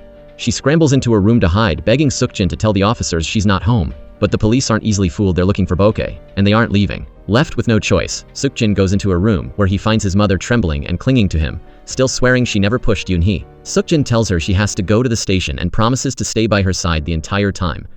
Down at the precinct, things get incredibly tense. Little Ha-yoon stands his ground and tells the officers exactly what he saw. Grandma pushed Mommy. Suk-jin immediately tries to intimidate the boy, snapping, "Children shouldn't tell lies." Ha-yoon hesitates for a second, but then bravely sticks to the truth. BOK-A, still acting like the victim, accuses Gun-woo of brainwashing the boy to say those things. When the police ask BOK-A exactly where she was at the time of the incident, she completely blanks out, unable to come up with an answer. Suk-jin quickly jumps in with a fake alibi, claiming she was with him. But the police aren't satisfied. They're going to keep investigating. Outside the station, Gun-woo isn't holding back. He warns Suk-jin that if anything happens to Eun-hee, he will spend every cent of his fortune to make sure Suk-jin goes bankrupt. He also points out that BOK-A is acting very strange. Either she's actually losing her memory or she's faking it to get out of trouble, and suggests she needs a psychiatric evaluation. Just then, Ha-yoon runs out. He doesn't even give Suk-jin a second glance. He just runs straight into Gun-woo's arms. When BOK-A walks out, Ha-yoon instinctively hides behind Gun-woo. Seeing her grandson treat her like a monster breaks BOK-A's heart. Meanwhile, Jung-hoon is playing detective at Eun-hee's restaurant. He investigates the ingredients of the ruined beef soup and makes a shocking discovery. It was poisoned with a massive amount of industrial salt. He takes samples from the kitchen for a deeper investigation to find out exactly where it came from. Back at home, Suk-jin starts to worry. Gun-woo's words about BOK-A's mental health are ringing in his ears, and he realizes his mother is becoming more extreme by the day. But when he suggests a hospital checkup, BOK-A refuses, calling it a total waste of money. The news that BOK-A pushed Eun-hee spreads quickly, and Ja-kyung rushes over to confront Suk-jin. She begs him to stop letting his mother manipulate his life and tells him to wake up before he sinks too deep into this mess. But Suk-jin flips the script and blames her. He tells Ja-kyung that if she hadn't dropped the lawsuit and given Ha-yoon to Eun-hee, his mother never would have snapped. Ja-kyung stands her ground. She doesn't regret her choice, because she knows BOK-A was already unstable. Finally, some good news. Eun-hee has woken up from her coma. Everyone is overjoyed. But back at BOK-A's house, things are getting creepy. BOK-A makes breakfast and actually asks Ja-kyung to come over and eat. Then she casually asks if Ha-yoon is awake yet. Suk-jin is now certain. His mother's mind is officially failing. Just then, Suk-jin gets a mysterious call from overseas. It's the caregiver BOK-A had hired to watch Eun-hee's father. He wants to confirm one thing. Was the woman who stole the toothbrush really the daughter of the chairman's conglomerate? Once Suk-jin confirms it, the man hangs up. At the hospital, Eun-hee is devastated to hear about the sabotage at her restaurant. But Jung-hoon arrives with a major lead CCTV footage from outside the shop. They spot every customer who left within an hour of the incident, and Eun-hee immediately recognizes one of them as an employee from BOK-AE'S restaurant. The police track down the employee, but BOK-AE had already coached her. The woman takes the full blame, claiming it was her own idea. Since it was her first offense, she gets off with just a fine and is released. But the chairman isn't taking any more chances. To ensure Eun-hee is never targeted again, he goes full protector mode. He hires 2 professional bodyguards to follow her and gifts her a brand new car to keep her safe. Eun-hee's father starts demanding hush money from Suk-jin. Meanwhile, Eun-hee isn't playing around anymore. She storms into BOK-AE'S restaurant and literally throws a handful of salt right at her face. Why? Because BOK-AE had the nerve to send someone to put industrial salt in Eun-hee's food, trying to destroy her reputation. Eun-hee screams at her, asking how a professional chef could be so low as to gamble with the health of her customers just for a petty grudge. BOK-AE, stubborn as ever, tries to strike Eun-hee, but she's immediately blocked by Eun-hee's new bodyguards. This is the moment BOK-AE realizes she's being watched by more than just Eun-hee. Eun-hee gives her a final, chilling warning. "Don't you dare come near my restaurant again?" But BOK-AE just sneers. She vows that every time Eun-hee opens a new branch, she'll open a restaurant right next door, sabotaging her until Eun-hee is broke and left with nothing. "Just you wait," she snarls. Musan is absolutely loving the drama. When he hears about the salt incident, he's overjoyed, wishing he'd been there to see BOK-AE's face turn red with rage. Later that night, BOK-AE and Suk-jin head to a secret meeting with a bank director, intending to blackmail him into giving them a loan to expand their business. But to their horror, the bank director isn't there, it's Gun-woo's father, the chairman, waiting for them instead. He lets them know that the director won't be coming. Suk-jin tries to protect his mom from the chairman's sharp words, but the chairman isn't backing down. BOK-AE has the absolute nerve to insult Eun-hee, calling her a worthless daughter-in-law and mocking the chairman for hiring bodyguards for her. The chairman has finally had enough. He warns them that his family and his fortune are way out of their league. When Suk-jin tries to act tough, the chairman laughs. He tells them they are pathetic for trying to fight a giant like him with their tiny pile of money. He makes it clear that he could crush them if he wanted to, he just hasn't bothered yet. BOK-AE storms out in a blind, humiliated rage. And then, she does the unthinkable. Seeing little Ha-yoon alone, she ambushes him and shoves him into her car. The poor boy is screaming and crying for help, but it's no use. While Eun-hee and the rest of the family are back home, happily preparing for Ha-yoon's birthday party, BOK-AE has him locked in her house. BOK-AE tries to force the boy to accept her, screaming, "I am your real grandmother. Why are you calling that other man your grandfather?" Ha-yoon doesn't answer her. He just begs to go home to his mom. BOK-AE tries to flip the script, telling him his real dad will be home soon. But Ha-yoon refuses to acknowledge Suk-jin, shouting that Gun-woo is his only father. In a fit of rage, BOK-AE slaps the little boy across the face, leaving him sobbing in terror. She screams at him for being ungrateful and not recognizing his own flesh and blood, telling him he's staying there from now on. Yuri, standing outside the door, hears Ha-yoon's heart-wrenching cries and immediately calls Eun-hee to tell her that Ha-yoon is being held prisoner. Eun-hee rushes to the house, and Suk-jin arrives shortly after. Eun-hee screams that this is kidnapping, but Suk-jin tries to justify it, claiming a biological grandmother can't kidnap her own grandson. He's clearly forgotten the trauma they put Eun-hee through 20 years ago. Just as they are arguing, Gun-woo shows up with the police and the legal adoption papers proving that Ha-yoon is his legal son. Suk-jin realizes the situation is spiraling out of control and asks the police for a moment to bring the boy out. Inside, BOK-AE has locked herself in her room and will only let Suk-jin in. As Suk-jin tries to talk sense into her, Ha-yoon sees an opening and tries to bolt for the door, but BOK-AE grabs him and holds him back with all her strength, refusing to let him go. Suk-jin tries one last tactic. He tells little Ha-yoon directly that he is the boy's real father. Under Suk-jin's persistent persuasion, BOK-AE finally breaks and unlocks the door. The second it opens, Ha-yoon bolts and throws himself into Eun-hee's arms. Eun-hee doesn't waste a heartbeat and immediately rushes the boy away from that house. BOK-AE, now completely unhinged, lunges forward and slaps Gun-woo across the face. She screams that they are thieves who stole her grandson and vows that karma will destroy them. She is beyond livid that her own flesh and blood is calling Gun-woo dad. When she raises her hand to strike him again, Gun-woo catches her arm mid-air, pinning it down. "Stop this madness right now," he barks. Suk-jin tries to play for time, asking to delay the police report until tomorrow, but Gun-woo refuses to budge. He demands the police take BOK-AE in for questioning immediately. Seeing her obsessive, dangerous fixation on the child, Gun-woo knows he can't leave her roaming free. He has to see her inside that police station with his own eyes. Back at the chairman's house, the news is met with anxiety. The legal reality is grim. It's incredibly difficult to keep BOK-AE in jail because she is the biological grandmother. To give her a taste of the suffering Eun-hee endured, Gun-woo intentionally waits until the middle of the night to finally post her bail. Suk-jin helps his exhausted mother back to bed, but BOK-AE is still trapped in her delusions. She's still pining for Ha-yoon, blaming Ja-kyung for the fact that her grandson is being raised by strangers. She calls Ja-kyung to scream at her, then turns her venom on her own son, calling him a failure for choosing such a useless woman. This is the absolute breaking point for Suk-jin. The once filial son finally snaps. He bellows at the top of his lungs. Enough, and tells his mother he is done. He tells her she can carry her own cross from now on and walks out the door without looking back. Mi-suk tries to talk sense into her mother. explaining that Suk-jin has literally sacrificed his life and soul to clean up her messes. But BOK-A doesn't listen, she just screams for her grandson like a woman possessed. Despite saying he was done, Suk-jin still goes to the hospital to get her test results. The diagnosis is a total gut punch, early-stage Alzheimer's. The doctor explains that her emotional instability and aggressive behavior are classic symptoms. The trigger? Likely a massive psychological shock or the weight of a serious crime that her mind simply cannot process. Suk-jin is left reeling, not knowing what to do. When he returns to the restaurant, he finds BOK-A in the middle of a screaming match with customers. She's accusing them of being spies sent by Eun-hee to sabotage her. The customers are mocking her, saying she's gone crazy and the only reason they're even there is for the 50% discount. Seeing his mother spiral, Suk-jin can't find the words to comfort her. He just pulls her into a silent, desperate hug. To begin her treatment, Suk-jin tricks her into taking her medicine by grinding it into a glass of vegetable juice. BOK-A is confused and asks if the checkup found something serious. Suk-jin lies, telling her it's just for high blood pressure. BOK-A smiles, thinking her son has finally come back to his senses. With BOK-A's 60th birthday approaching, Suk-jin suggests a big family dinner to celebrate. But BOK-A refuses, saying a birthday without Ha-yoon is meaningless. Desperate to fulfill his mother's dying wish for happiness, Suk-jin tells Mi-suk about the Alzheimer's diagnosis and begs her to see if she can bring Ha-yoon to the party. Mi-suk knows it's a suicide mission. The boy was traumatized last time. How can he ever come back here, she thinks. Despite her fears, she makes the call to Eun-hee to beg for the favor. Meanwhile, Gun-woo takes Eun-hee and Ha-yoon for a quiet, emotional visit to his mother's memorial. Gun-woo takes a sentimental trip to his mother's memorial hall, bringing Eun-hee and Ha-yoon along to finally introduce his future family to her. But while they are sharing this quiet moment, Suk-jin is back at the house, absolutely fuming because Ha-yoon refused to show up for BOK-A's 60th birthday celebration. Suk-jin and Mi-suk try their best to celebrate with BOK-A, but without Ha-yoon there, the party is a total disaster. BOK-A is in a foul mood and doesn't care about anything. After blowing out the candles, Mi-suk tells her to make a wish, but BOK-A just snaps. How am I supposed to make a wish when Ha-yoon isn't even here? She even starts complaining about the cake Mi-suk bought, grumbling, "Why did you get such a huge cake? You two can just eat it yourselves." When little Uri tries to give her a birthday present, BOK-A doesn't even spare her a glance before storming away from the table.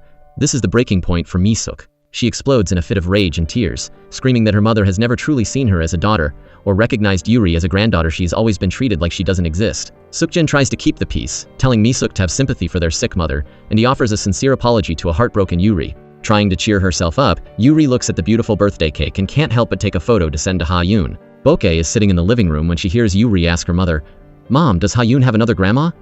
This question hits BOK-A like a lightning bolt. She rushes back into the dining room, demanding to know what Yuri just said. Yuri shows her the photo Ha-yoon sent back.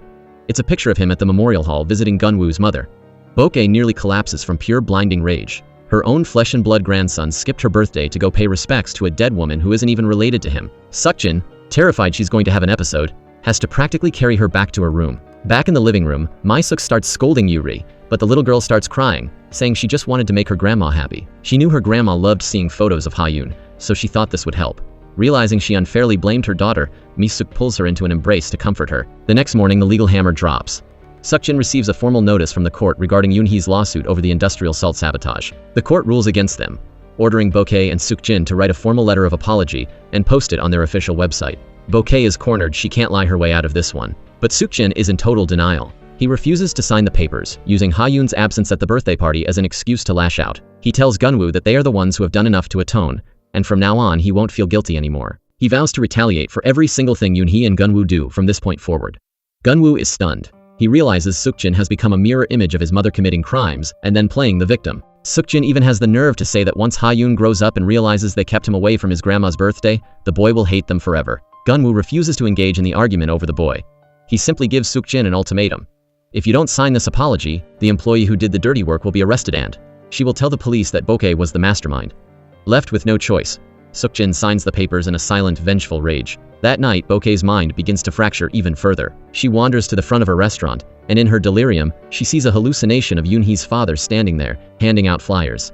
She starts screaming into the empty air like a madwoman. As she walks down the street, she passes right by Eun-hee, but her eyes are glazed over, she doesn't even recognize her. Sensing something is horribly wrong, Eun-hee follows her. She tracks BOK-A all the way to the bridge, the scene of the crime from 20 years ago. Eun-hee watches in stunned horror as BOK-A caresses the railing and begins to reenact the struggle, miming the motion of prying someone's fingers off the ledge one by one while talking to the empty air. Hearing the confession of the crime straight from BOK-A's own lips, Eun-hee can no longer contain her fury. She lunges forward and grabs BOK-A, screaming at her for being a cold-blooded monster who clearly remembers every detail but refuses to admit her sins. Jolted by the physical contact, BOK-A's vacant eyes finally snap back into focus as she realizes she's just been caught red-handed in her own nightmare. Once she snaps back to reality, BOK-A has absolutely no idea why she's standing on that bridge. She shoves Eun-hee's hands off her, telling her to stop stalking her, and sprints back to the restaurant in a panic. Her mind is a total blank. She can't remember how she got there or why Eun-hee was following her. Back at the house, she corners Seokjin and asks if she's been acting weird lately. To keep her from worrying, Seokjin cooks up a lie, telling her she's been perfectly normal. At this point, BOK-A still has no clue she's suffering from Alzheimer's.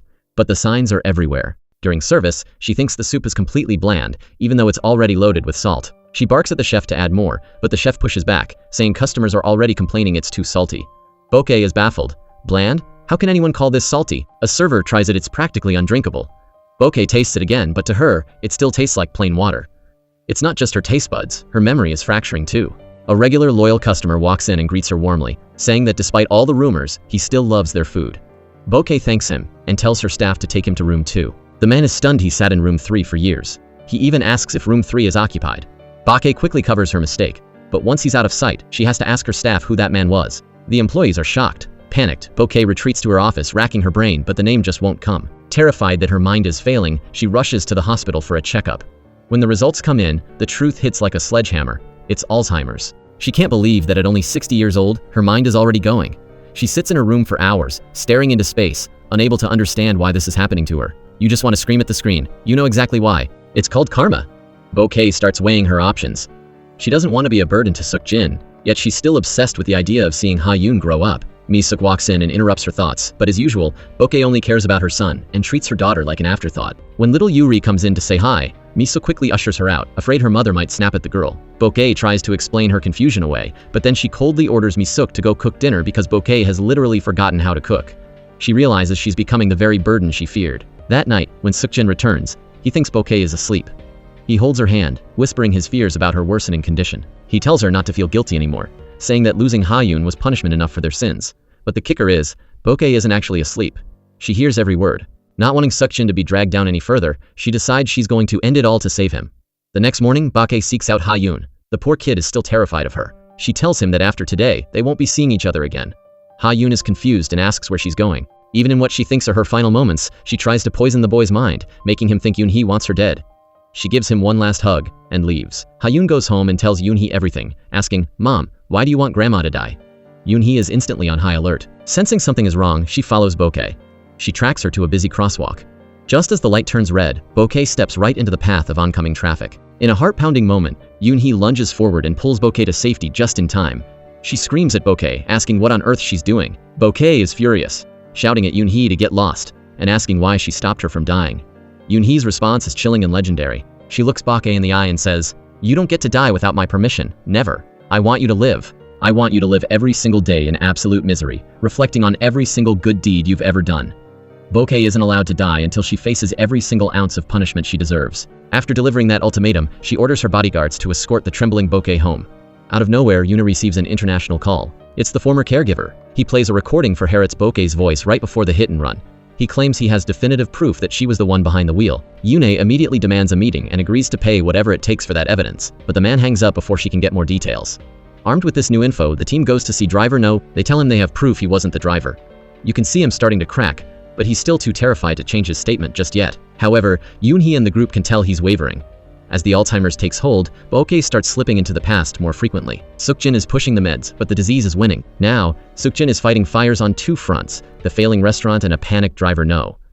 The driver calls Seokjin, realizing that Seokjin has no intention of getting him out of jail. He's terrified that if the caregiver shows up with proof, he'll be locked up for life. He tells Seokjin he wants to change his testimony. Seokjin, backed into a corner, pulls out a recording of their original deal and uses it to blackmail the driver into staying quiet. Meanwhile, BOK-A is starting to play a very dangerous game. She decides to weaponize her memory loss to escape her crimes. She starts intentionally screaming at Mi-seok in front of her granddaughter Yuri, bringing up old drama from before the girl was even born, scolding Mi-seok for running away with a man years ago. Mi-seok thinks her mother is just having another episode and rushes her to her room. But this is exactly what BOK-A wants. She knows Yuri will tell Ha-yoon everything. Her plan?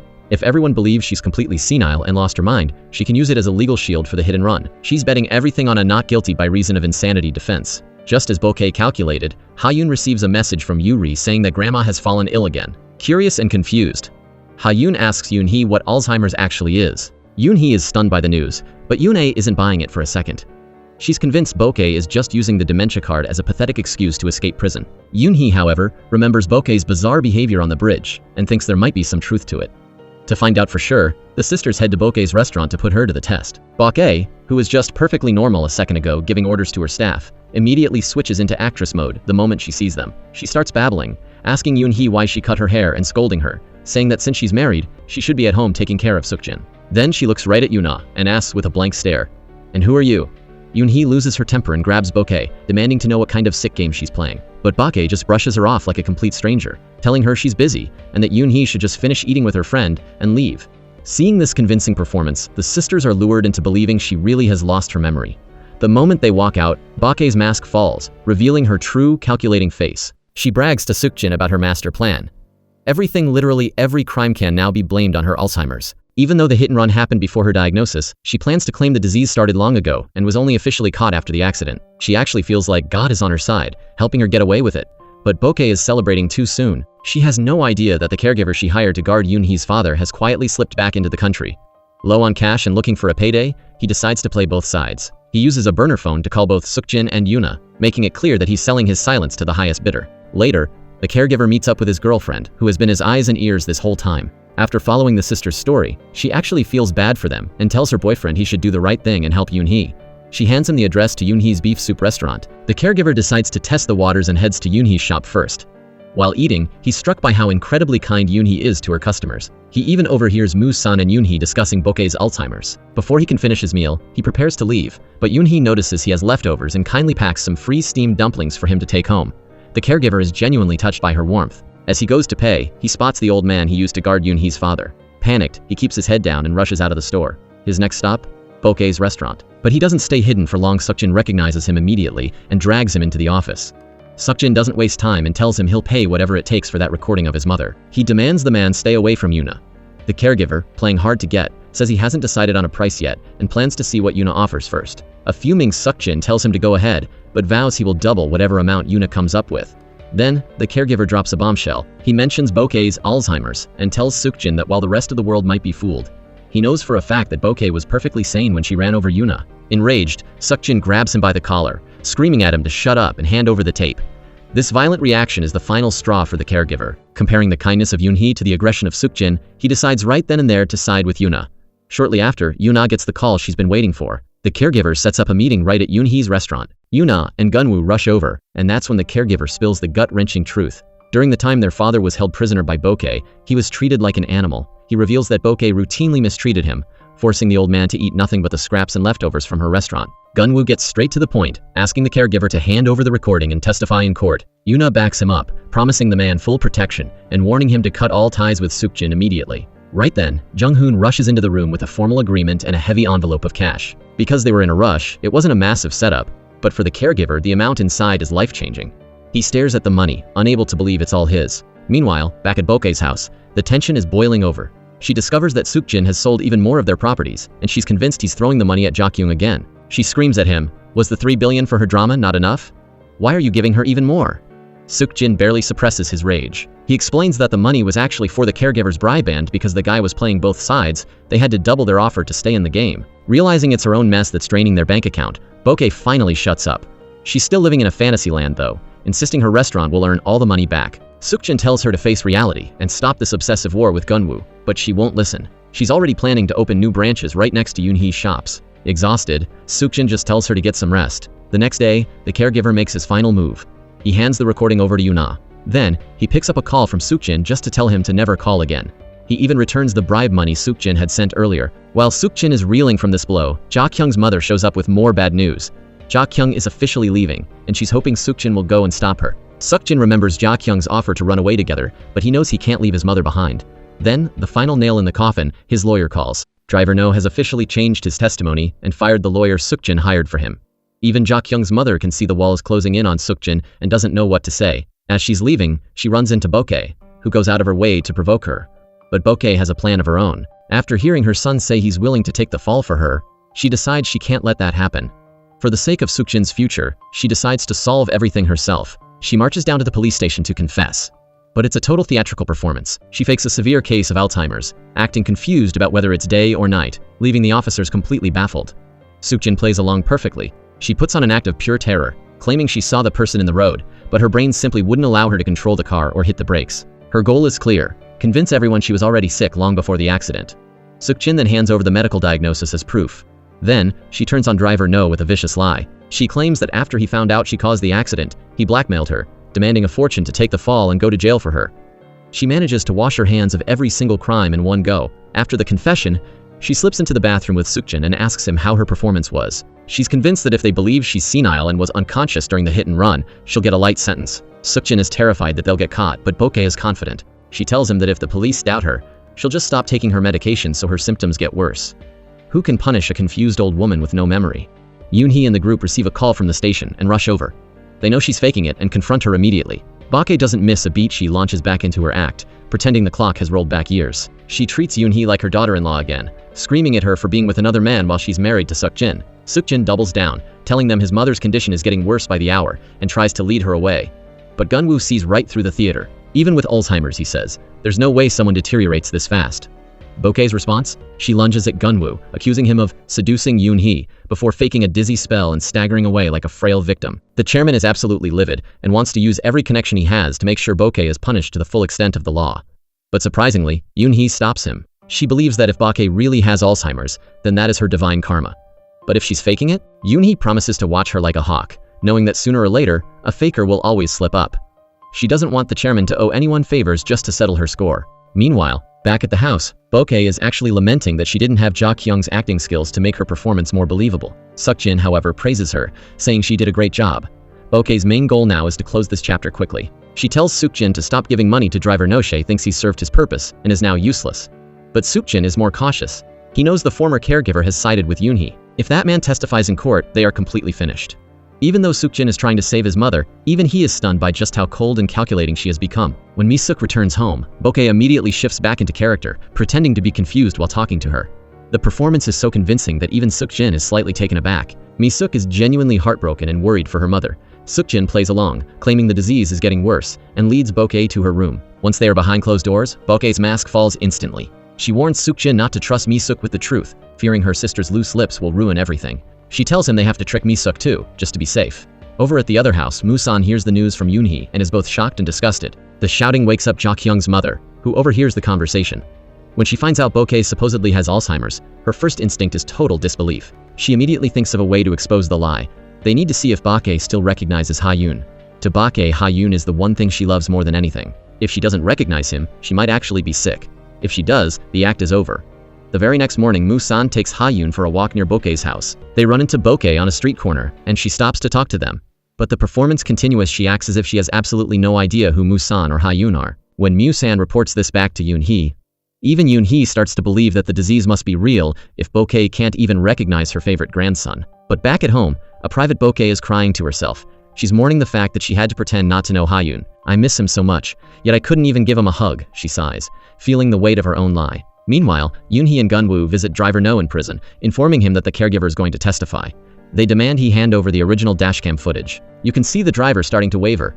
At the same time, Gun-woo is working a secret deal with the caregiver. Suk-jin, still trying to buy his way out, tells the caregiver the truth that his mother isn't actually sick. The caregiver sets up a rooftop meeting with Suk-jin at the restaurant and gets straight to the point. He acts greedy, saying he's unhappy with the small apartment Eun-a offered him. He tells Suk-jin that if he wants the recording back, he has to give him an entire building. Suk-jin is outraged by the demand. He only agrees to double the cash offer Eun-a made, and tells the man to send his bank details for an immediate transfer. The caregiver, knowing exactly how to push Suk-jin's buttons, brings up BOK-A and the kidnapping of Eun-hee's father. He asks if it's true that BOK-A intentionally kept the old man prisoner. Suk-jin, feeling powerful, doesn't just admit to the crime. He threatens the caregiver. He warns him that if he doesn't take the money and shut up, he'll end up just like Eun-hee's father. He tells him that making a person disappear is easy for him. The caregiver asks, if I refuse, will you run me over like Eun-a, and then pretend you have Alzheimer's too? When Suk-jin confirms the threat, the caregiver casually tosses his recording device aside. He then looks at his phone and says to the person on the other end, Gun-woo, did you hear everything Suk-jin just said? The trap has snapped shut. The caregiver had a live call with Gun-woo the entire time. and every single word of Sukjin's confession and threats was recorded by Gun-woo on the other side. Realizing he's been played, Sukjin explodes in a blind rage and shoves the caregiver aside. The caregiver screams for help, pulling out a small dagger to defend himself, but Sukjin is faster. He wrestles the knife away. Consumed by the humiliation of being tricked, Sukjin lunges forward and slashes the man across the neck before shoving him to the ground and sprinting away into the night. Panicked and out of his mind, Sukjin hails a taxi, disappearing into the shadows of the city. Meanwhile, Eun-hee is overflowing with gratitude. With the caregiver's help, they finally have the recording they need to prove BOK-A was perfectly sane when she ran over Eun-a. Thankfully, the caregiver's injury is just a surface scratch, but the legal reality is much darker. Sukjin is now officially wanted for attempted murder. It doesn't take long for the police to swarm BOK-A's house. When she hears her son is a fugitive for attempted murder, BOK-A's heart stops, but she has to keep up the act. She maintains her senile facade, hiding her true panic, and retreats to her room. In the middle of the chaos, she gets a call from Sukjin using a burner phone. He explains the nightmare that just unfolded. BOK-A breaks down in gut-wrenching sobs, realizing her own greed and lies have destroyed the one person she loved most, her son. By the time the police track the signal to her location, Sukjin is long gone. Gun-woo predicts that Sukjin's next move will be reaching out to the only other person he cares about, Jak-young. Back at home, Eun-hee and Eun-a are exhausted after a whirlwind day. Eun-hee tells Musan everything, who then leaks the news to Jak-young's mother. Jak-young, eavesdropping nearby, hears the news that Sukjin is a wanted man for attempted murder. She can no longer pretend she doesn't care. She pulls Musan into her room, desperate to hear the full, ugly truth. Over at the restaurant, BOK-A is forced to hand over management to Mi-suk. But Mi-suk is out of her league. When the secretary mentions needing to withdraw money for payroll, a naive Mi-suk just hands over the bank password without a second thought. BOK-A, sensing something is off, warns the secretary not to steal a single penny, but she is suddenly hit with a blinding headache. In her agony, she drops the paper with the bank password and stumbles out of the office. Mi-suk follows to help her mother, leaving the room empty. The secretary, who has suffered under BOK-A's abuse for years, sees her chance. She looks at the password and the stacks of cash on the table, and her greed takes over. She stuffs the money into her bag and vanishes into thin air. When BOK-A finally recovers and staggers back into the office, she finds the desk empty. The secretary is gone. BOK-A realizes she's been robbed and screams for Mi-suk to race to the bank, but the shock is too much, and she faints on the spot. By the time Mi-suk deals with her mother and gets to the bank, it's too late. The secretary has drained every single account. It is the ultimate form of poetic justice. BOK-A was robbed in the exact same way she robbed Eun-hee's father 20 years ago. With a valid power of attorney and the correct password, the theft was perfectly legal. Just like that, BOK-A and her family are completely broke. With nowhere left to hide, a desperate Sukjin goes to the grave of Eun-hee's father. He breaks down in tears, repenting for their sins. He whispers to the headstone that after BOK-A stole his money, she lived every day in terror until her mind finally fractured into Alzheimer's. He begs for forgiveness, but vows he won't just sit and wait to die. He can't abandon his mother.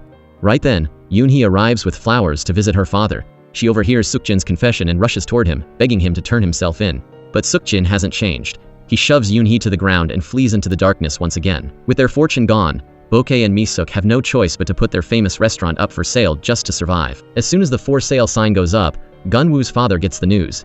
He immediately orders his team to outbid everyone else. He doesn't just want the building. He wants to buy back what was stolen and give the restaurant to Eun-hee as the ultimate wedding gift. Jak-young was supposed to have left the country by now, but she keeps hesitating. She is paralyzed with worry for Sukjin's safety, sending countless messages that go unanswered. It's like throwing stones into a bottomless ocean. To make matters worse, she hears from Musan that BOK-A's Alzheimer's has taken a turn for the worse. The secretary has vanished with all their money, and they are being forced to sell the restaurant. These bombshells make it impossible for Jak-young to just walk away. Her mother, who originally didn't want her to leave, is now begging her to go and stop listening to the news. But Jak-young refuses to budge. Meanwhile, Mi-suk is at home caring for BOK-A when she hears that someone is willing to buy their restaurant without even haggling over the price. Desperate, Mi-suk tells them to process the paperwork immediately and breaks the news to BOK-A. BOK-A is still clinging to the past, heartbroken to lose her legacy, but they have no choice. In her moments of clarity, she worries about her son, wondering if he's even getting a decent meal. She tells her daughter, "You have to make sure Ha-yoon knows that Eun-hee is the one who destroyed us." Suddenly, a loud commotion erupts outside. BOK-A is scared to death, her dementia flaring up as she screams that Eun-hee's father has come back to get her. But it's not a ghost, it's a group of angry creditors. They haven't been paid for the restaurant's supplies and are demanding their money now that the business is being sold. Mi-suk promises to pay every cent once the sale is finalized. Just as she almost gets them to leave, BOK-A stands up to pick a fight, accusing the men of being spies sent by Eun-hee. Mi-suk is mortified. Later, she meets the buyer and discovers it's Gun-woo's father, who is buying it as a gift for Eun-hee. Mi-suk gives them a brief, tragic update on their family, offers a sincere apology, and signs the transfer papers. Jak-young, meanwhile, is running herself ragged, trying to find Sukjin. She checks every possible place he could be hiding, but there's no trace of him. In a state of pure desperation, she goes to see BOK-A.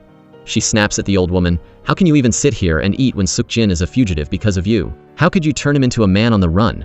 Jak-young tries to drag BOK-A to go apologize to Eun-hee, thinking it's the only way to save Suk-jin. BOK-A pulls Jak-young into her room, but her mind is drifting. She thinks Suk-jin is already with Jak-young and is just pretending to be missing so Mi-suk won't find out. She even stuffs what she thinks is a wad of cash into Jak-young's hands, telling them to run away and live a good life. Jak-young is stunned by this sudden kindness. The old BOK-A would never have acted this way. It's clear the Alzheimer's is devastating her. She looks down at the money and realizes it's just a worthless scrap of paper. But then, a memory clicks. Jak-young remembers a place Suk-jin once called the place no one knows, the secret spot he had taken her to once before. The next morning, Musan and Jak-young's mother wake up to find a note. Jak-young claims she's boarded a plane to leave the country. But she hasn't. She suddenly appears right in front of a shocked Suk-jin.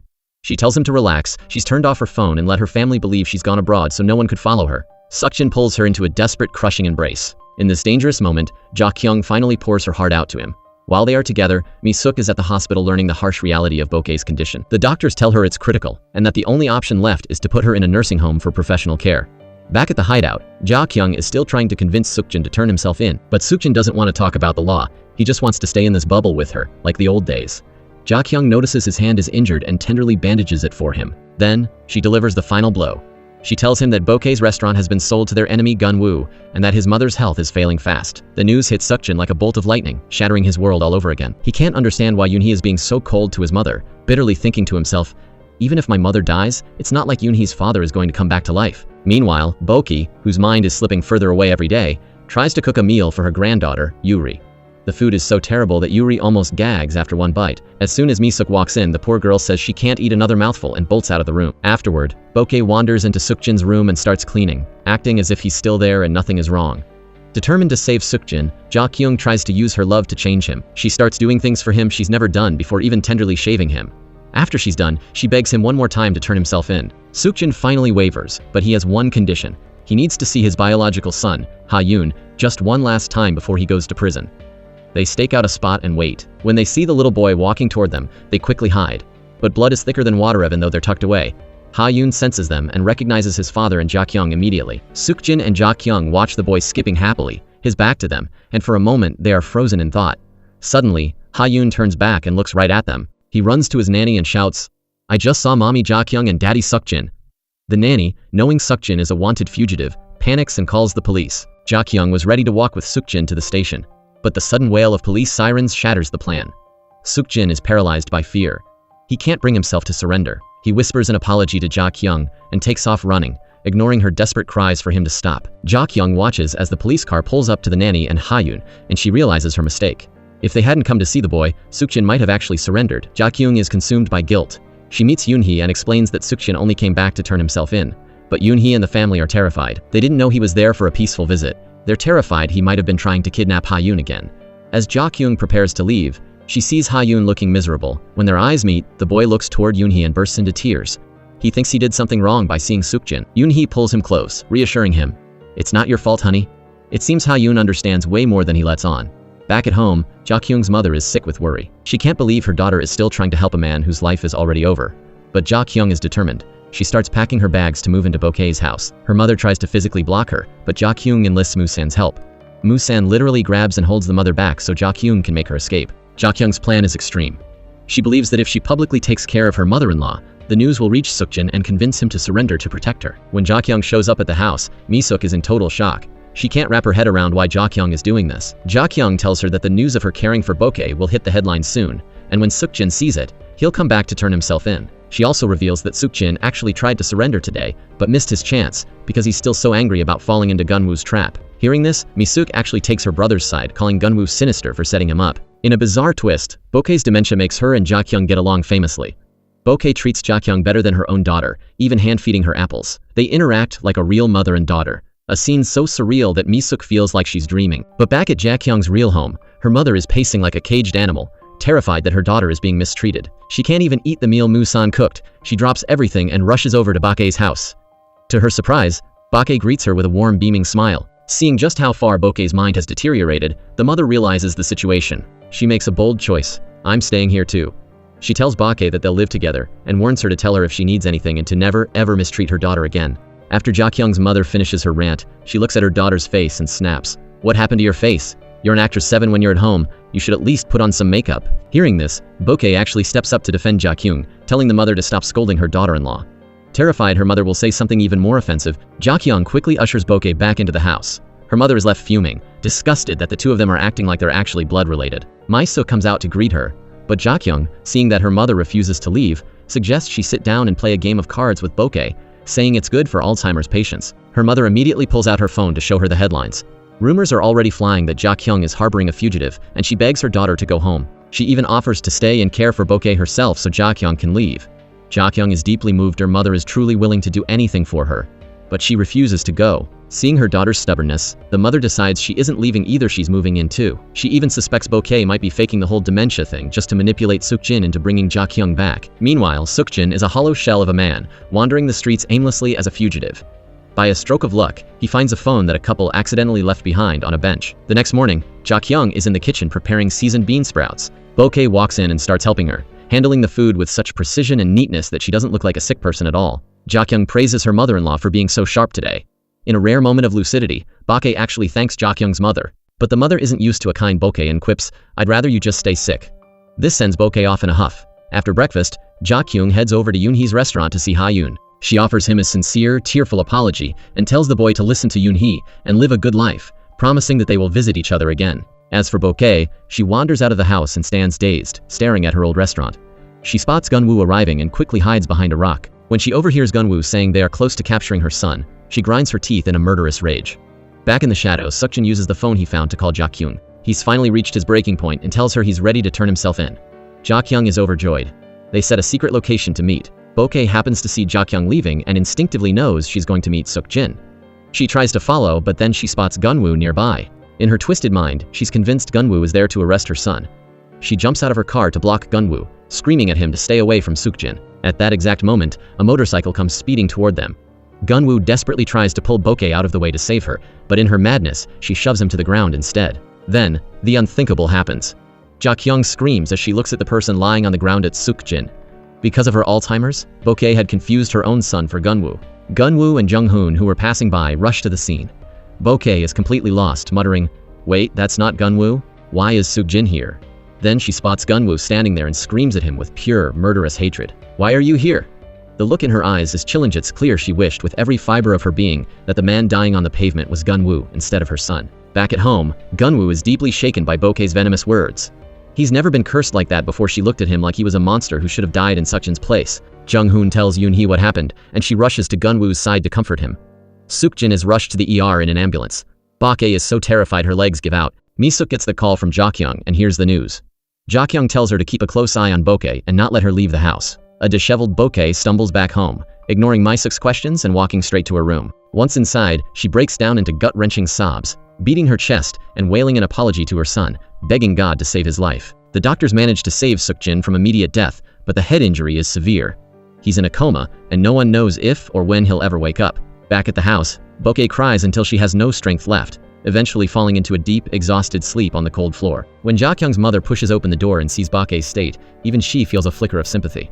It's hard for her to believe that a woman once so powerhouse and formidable could collapse so completely. However, she quickly realizes that now is not the time for pity. She knows that if they continue to stay in this house and BOK-A's mind slips further, mistaking them for Eun-hee and Eun-a, things could get incredibly dangerous. But Ja-kyung has no intention of leaving. She instructs Mi-suk to organize all the paperwork for BOK-A's Alzheimer's diagnosis, and prepares to go apologize to Gun-woo herself, knowing BOK-A said some truly horrific and unforgivable things to him. Ja-kyung's mother then tells Mi-suk to go to the hospital and look after her brother, purely because she's heartbroken seeing her own daughter work to the point of exhaustion. Mi-suk suddenly suggests a radical idea. Maybe they should just put BOK-A in a nursing home. Who has the time to watch her 24/7, she asks. What if she wanders out again and causes another disaster? But Ja-kyung immediately shoots the idea down. She reminds Mi-suk that Suk-jin sacrificed everything and pushed himself to the brink just to protect BOK-A. If he were here, he would never agree to put his mother in a home. She insists they must at least wait for Suk-jin to wake up before making such a massive decision. Her mother disagrees, doubting if Suk-jin will ever even wake up from his coma. After her crying fit, BOK-A falls into a deep sleep. Ja-kyung's mother can't help but think that this Alzheimer's is pure poetic justice karma for all the evil things BOK-A did to Eun-hee's family. She knows that if it weren't for BOK-A's greed, Eun-hee wouldn't have had to live such a miserable, suffering life. She urges Mi-suk to go and apologize to Eun-hee, pointing out that Mi-suk is the only sane person left in the family. Ja-kyung wholeheartedly agrees. Meanwhile, Gun-woo and the chairman are busy discussing business when Ja-kyung arrives. She offers a sincere apology on behalf of BOK-A for her behavior the day before. Gun-woo mentions that as soon as Suk-jin wakes up, he plans to send him straight to prison, but Ja-kyung cuts him off. "The first thing I'll do when he wakes up is bring him here to apologize," she says. "He actually intended to turn himself in yesterday."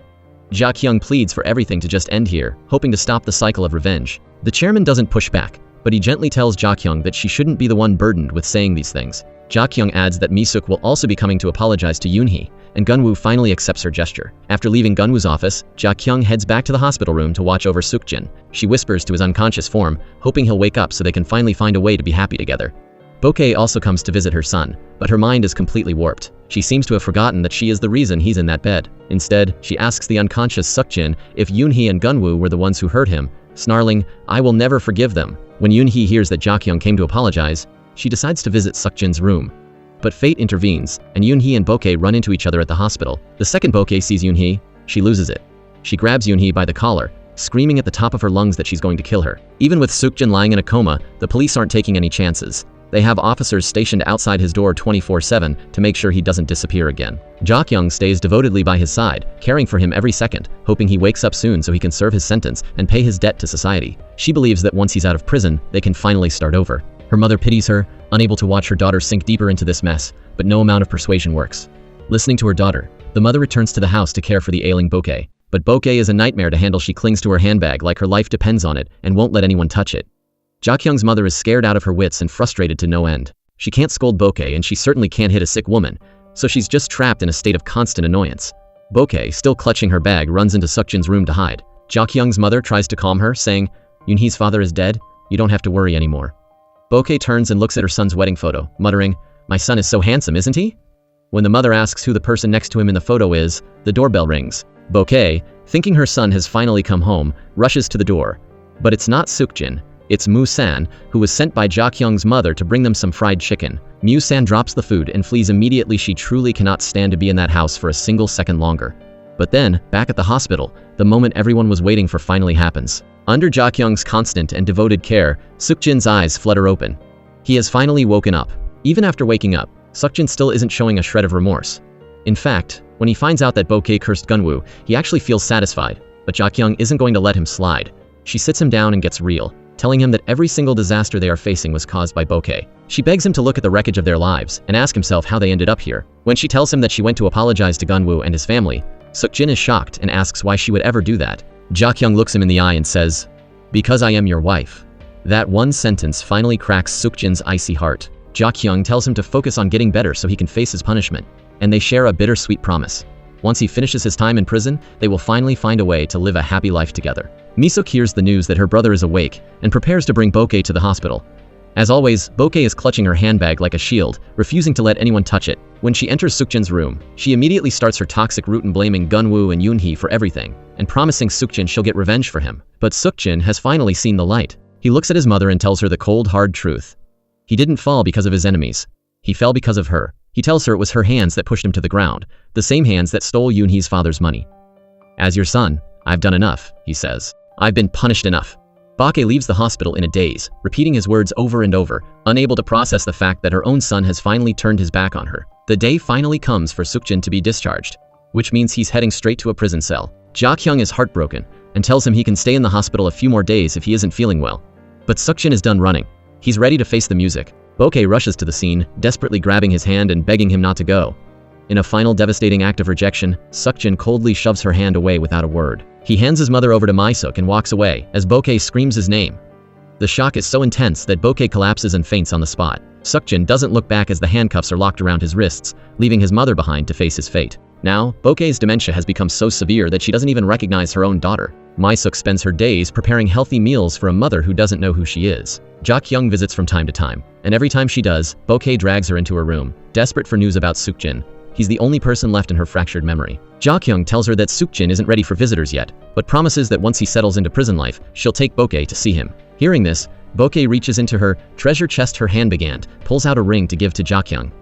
It's the precious ring she used to wear every day. As Ja-kyung looks at her mother-in-law, she can only hope the old woman stays healthy enough to see Suk-jin walk free one day. Deep down, even in her clouded mind, BOK-A finally seems to realize that her theft 20 years ago is what destroyed her son's life. On the other side of town, Eun-hee and Ha-yoon have finally moved into Gun-woo's house. Ha-yoon is over the moon with his beautiful new room and is becoming so independent that he even offers to sleep by himself. The legal battle is also coming to a close. Jung-hoon reports that Suk-jin has refused to hire a lawyer partly because he has no money and partly because he doesn't want to fight. If he had a good lawyer, he might have gotten his sentence reduced to 7 years, but he's choosing to take the full hit. As for BOK-A, her judgment is served. The court rules that she must spend the rest of her life either in a detention center or a court-appointed nursing home. Ja-kyung visits Suk-jin in prison, begging him to apologize to Eun-hee. She explains that if he can get her forgiveness, they can hire a top-tier lawyer and shave years off his sentence. But Suk-jin refuses to spend a penny on himself, telling Ja-kyung to keep the money for the family. He tells her he's a lost cause and begs her to stop visiting him for her own sake. We're over, he tells her. But Ja-kyung isn't going anywhere. She tells him that an apology to Eun-hee isn't for Eun-hee, it's for her. Because no matter how many years it takes, she is going to be right there, waiting for him to come home. Ja-kyung knows that unless Suk-jin formally apologizes, she will never be able to wait for him without feeling a deep sense of shame. She has a plan. Once everything is settled, she'll hire a top-tier lawyer to fight for his early release. Suk-jin isn't necessarily against the idea of apologizing to Eun-hee, but he feels the opportunity has passed and honestly, he's not even sure she'd accept it. Despite his doubts, Ja-kyung is determined to try. Back at home, Ja-kyung's mother is at her wit's end. Watching her daughter run herself into the ground for Suk-jin is more than she can stand. She begs Ja-kyung to snap out of it and stop going to that house, asking, "Have you forgotten how horribly BOK-A treated you?" But Ja-kyung refuses to live in the past. To her, BOK-A is just a sick woman who now sees her as a beautiful daughter-in-law. Ja-kyung eventually turns to Musan for help, asking her to relay a message to Eun-hee. Suk-jin wants to apologize. Even Musan tries to talk her out of waiting for him, saying he's not worth it and that she should find a rich heir to marry instead. But Ja-kyung's heart is set. She's staying with Suk-jin. Meanwhile, the long-awaited wedding of Eun-hee and Gun-woo is finally approaching. Gun-woo, Ha-yoon, and Musan take Eun-hee out to find the perfect wedding dress. After trying on several styles, it's little Ha-yoon who makes the final call, choosing a stunning dress that makes Eun-hee look radiant. Once the wedding plans are finalized, Musan brings up Suk-jin's request for a meeting. She knows the timing is awkward, but she feels Eun-hee deserves to know. The news catches Eun-hee off guard, and she tells Musan she needs time to think. Over at BOK-AE'S house, a strange and emotional scene unfolds. Mi-suk comes home to find BOK-A clutching a cake, refusing to let little Yuri have even a bite. As the girl nears tears, Mi-suk tells her mother to share, but BOK-A refuses, insisting the cake is for Mi-suk and Mi-suk alone. "This is my daughter's favorite," she mutters. "I can't share it." For the first time in her life, Mi-suk realizes how much she actually matters to her mother. She's caught in a wave of emotion, not knowing whether to laugh or cry. Later, Mi-suk takes BOK-A to the prison to visit Suk-jin. But even behind glass, BOK-AE'S rage is untamed. The moment she sees her son, she starts screaming about how she's going to kill Eun-hee and Gun-woo to avenge him. Suk-jin can't take it anymore. He tells his mother to never come back to see him again. Back home, BOK-AE'S mind is racing. She can't understand why her son is so angry with her, and in her twisted logic, she decides it's all Eun-hee's fault. Taking advantage of an empty house, she slips out and heads straight for Eun-hee's restaurant. When she spots her, BOK-A lunges forward, ready to take Eun-hee down with her in a final act of desperation. Eun-hee stands her ground, telling BOK-A to wake up and apologize for once. "Your son is already locked up," she says. "How can you still be this stubborn?" But BOK-A refuses to admit any wrongdoing. When Eun-hee points out that BOK-A destroyed her family and took her father away, BOK-A scoffs. She claims Eun-hee is doing just fine now, while her own son is the one suffering in prison. She grabs Eun-hee to attack, but Eun-hee easily shoves her to the ground. Then, in a shocking turn of events, BOK-A suddenly grabs Eun-hee's legs and starts sobbing, begging for forgiveness. Eun-hee is left in a state of deep emotional confusion. She goes home and tells Eun-a and the family about the encounter, admitting she's decided to accept Suk-jin's apology. Eun-a is outraged, arguing that a fake, hollow apology can't erase years of evil. Gun-woo and the chairman, however, take a more balanced approach. They suggest meeting Suk-jin to hear what he has to say before making a final decision, hoping to close this dark chapter once and for all before the wedding. Just then, Mi-suk calls to thank Eun-hee for bringing her mother home. She formally invites Eun-hee over to receive a proper apology. Mi-suk admits that while an apology doesn't change the past, it's better than nothing. She tells Eun-hee she hopes she can find it in her heart to forgive them, move on, and be happy in her marriage. Eun-hee is surprised to hear such sincere words from the usually blunt Mi-suk and accepts her gesture. But the peace doesn't last long. The next morning, the police arrive at the house. They have come to finally take BOK-A away. Because Eun-a's hit-and-run case was officially reopened for investigation, the police arrived to take BOK-A away for a mandatory psychiatric evaluation. The woman who committed so many crimes has finally met her match. For the hit-and-run alone, she was sentenced to be detained and supervised at a court-appointed hospital. Even in her miserable state, BOK-A hasn't changed. She's still as picky as ever, complaining that the hospital food is disgusting. When the staff ignores her, she just sits there muttering her son's name. Determined to settle the ghosts of her past before starting her new life, Eun-hee goes to the prison to accept Suk-jin's apology. This time, the apology is real. Suk-jin has finally looked into the mirror and seen the monster he became, offering a sincere apology to both Eun-hee and Gun-woo. Gun-woo accepts it and steps outside, giving the two of them a private moment to say goodbye. Suk-jin makes a heartbreaking confession. He tells Eun-hee that the moment he first saw her father hidden in his mother's apartment, he was torn apart. They didn't know whether to run to Eun-hee with the truth or run to Jak-young to protect his lifestyle. He chose Jak-young, and in doing so, he committed an unforgivable sin. I could have stopped my mother right then and saved everyone, he says, but I didn't want to. Now, I'm finally paying the price. He also admits he failed Ha-yoon as a father, realizing he only ever wanted to possess the boy, not love him. He officially gives up his parental rights, telling Eun-hee that Ha-yoon is her son now. He begs her to help the boy forget him entirely, not wanting his son to remember a useless father. After wishing her a happy marriage, he turns and walks away. Eun-hee breaks down in tears, knowing that if Suk-jin had just chosen the truth sooner, her father might still be alive and Eun-a wouldn't be in a wheelchair. With the past finally settled, Eun-hee prepares for her fresh start. The wedding day finally arrives, and Jak-young's mother makes sure to show up and join the fun. She's a bit surprised that a wedding for such a wealthy family has so few guests, but she's enjoying herself regardless, even trying to flirt and chat up Gun-woo's father. In a beautiful procession, Musan walks with Jak-young's brother, while Eun-a and Jung-hoon walk down the aisle hand in hand. Then, to the sound of beautiful music, Eun-hee and Gun-woo read their vows and exchange rings.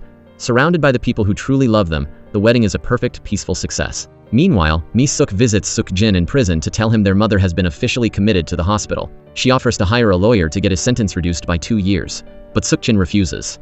He believes their suffering is the only way to pay for what they've done. Keep the money for yourself and Yuri, he tells her, and tell Jak-young not to come back. I won't see her anymore. When Mi-suk relays this to Jak-young doesn't care about Suk-jin's refusal. She's determined to stick by him. The next day, she and Mi-suk go to visit him again, only to be told he has refused all visitors. Then, they get the terrifying news. Suk-jin tried to take his own life that morning. He was found just in time and rushed to a nearby hospital, same hospital where BOK-A is being held. Jak-young's world collapses as she hears the news. In a twist of fate, an unconscious Suk-jin is rolled into the hospital where BOK-A spots him. Even with her mind failing, she recognizes her golden boy. She screams and struggles trying to reach his side, but the hospital staff drags her away. But BOK-A isn't done. Taking advantage of a moment when no one is looking, she manages to escape the hospital. Still wearing her thin hospital gown and clutching a tattered old bag, she wanders the streets in a daze. She mutters to herself constantly, saying she has to find her son and get away before Eun-hee's father catches them. Her appearance is so frightening that she scares the people passing by. One pedestrian, startled by her behavior, shoves her to the ground and keeps walking. BOK-A, now completely lost and broken, wanders into a garbage dump. She finds a piece of torn, filthy clothing in the trash and puts it on to keep warm. A kind-hearted man eventually finds BOK-A wandering and asks what she's doing out there. In her lost state, she has no idea where she is. She only knows she needs to get to Seoul to find her son and daughter. Realizing she's not mentally sound, the man takes her to a local relief center. When Eun-hee and Gun-woo return from their honeymoon, they are hit with a ton of bricks. BOK-A has escaped the hospital, and Suk-jin has tried to take his own life. Eun-hee immediately rushes to Mi-suk's house to check on her. Just as she arrives, Mi-suk gets the call the center has found BOK-A. Eun-hee doesn't hesitate. She drives Mi-suk straight to the center. When they see BOK-A, it's a gut-wrenching sight. She's completely lost in her own mind and doesn't even recognize her own daughter. She keeps rambling about wanting to go to the train station to find her children. Seeing her mother in such a pathetic state breaks Mi-suk's heart, and she begs Eun-hee to finally find it in her heart to forgive her. Mi-suk takes her mother home to wash her up. Seeing the once formidable BOK-A looking so small and helpless, Eun-hee can't help but feel a wave of pity. She even picks up a towel and gently wipes BOK-A's face. To keep her calm, Mi-suk lies and tells her mother they are going back to their hometown. But in reality, she's taking her back to the court-appointed hospital. BOK-A, having lost all sense of reality, just goes along with whatever Mi-suk says. Watching this, Eun-hee finally lets the tears flow. Meanwhile, life moves on for the others. Eun-a reaches out to Jak-young with a surprising offer. She wants her to be the face of her new cosmetic line. Knowing Jak-young is about to leave for New York, Eun-a suggests a brilliant campaign theme: the daily life of an actress in New York, with the photo shoot happening right there in the city. As for Suk-jin, he still refuses to see Jak-young in person, but he communicates through letters delivered by Mi-suk. Mi-suk tells him about the time BOK-A went missing while he was in treatment. She warns him that their mother's condition is so far gone that even if Suk-jin stood right in front of her, she wouldn't know who he was. Suk-jin's eyes well up with tears as he listens. Mi-suk begs him never to try anything foolish like taking his own life again. Once Mi-suk leaves, Suk-jin finally opens Jak-young's letter. She writes that she will always be waiting for him to finish his sentence so they can finally build a happy life together. Reading her words of devotion, Suk-jin can no longer hold back his emotions and sobs quietly in his cell.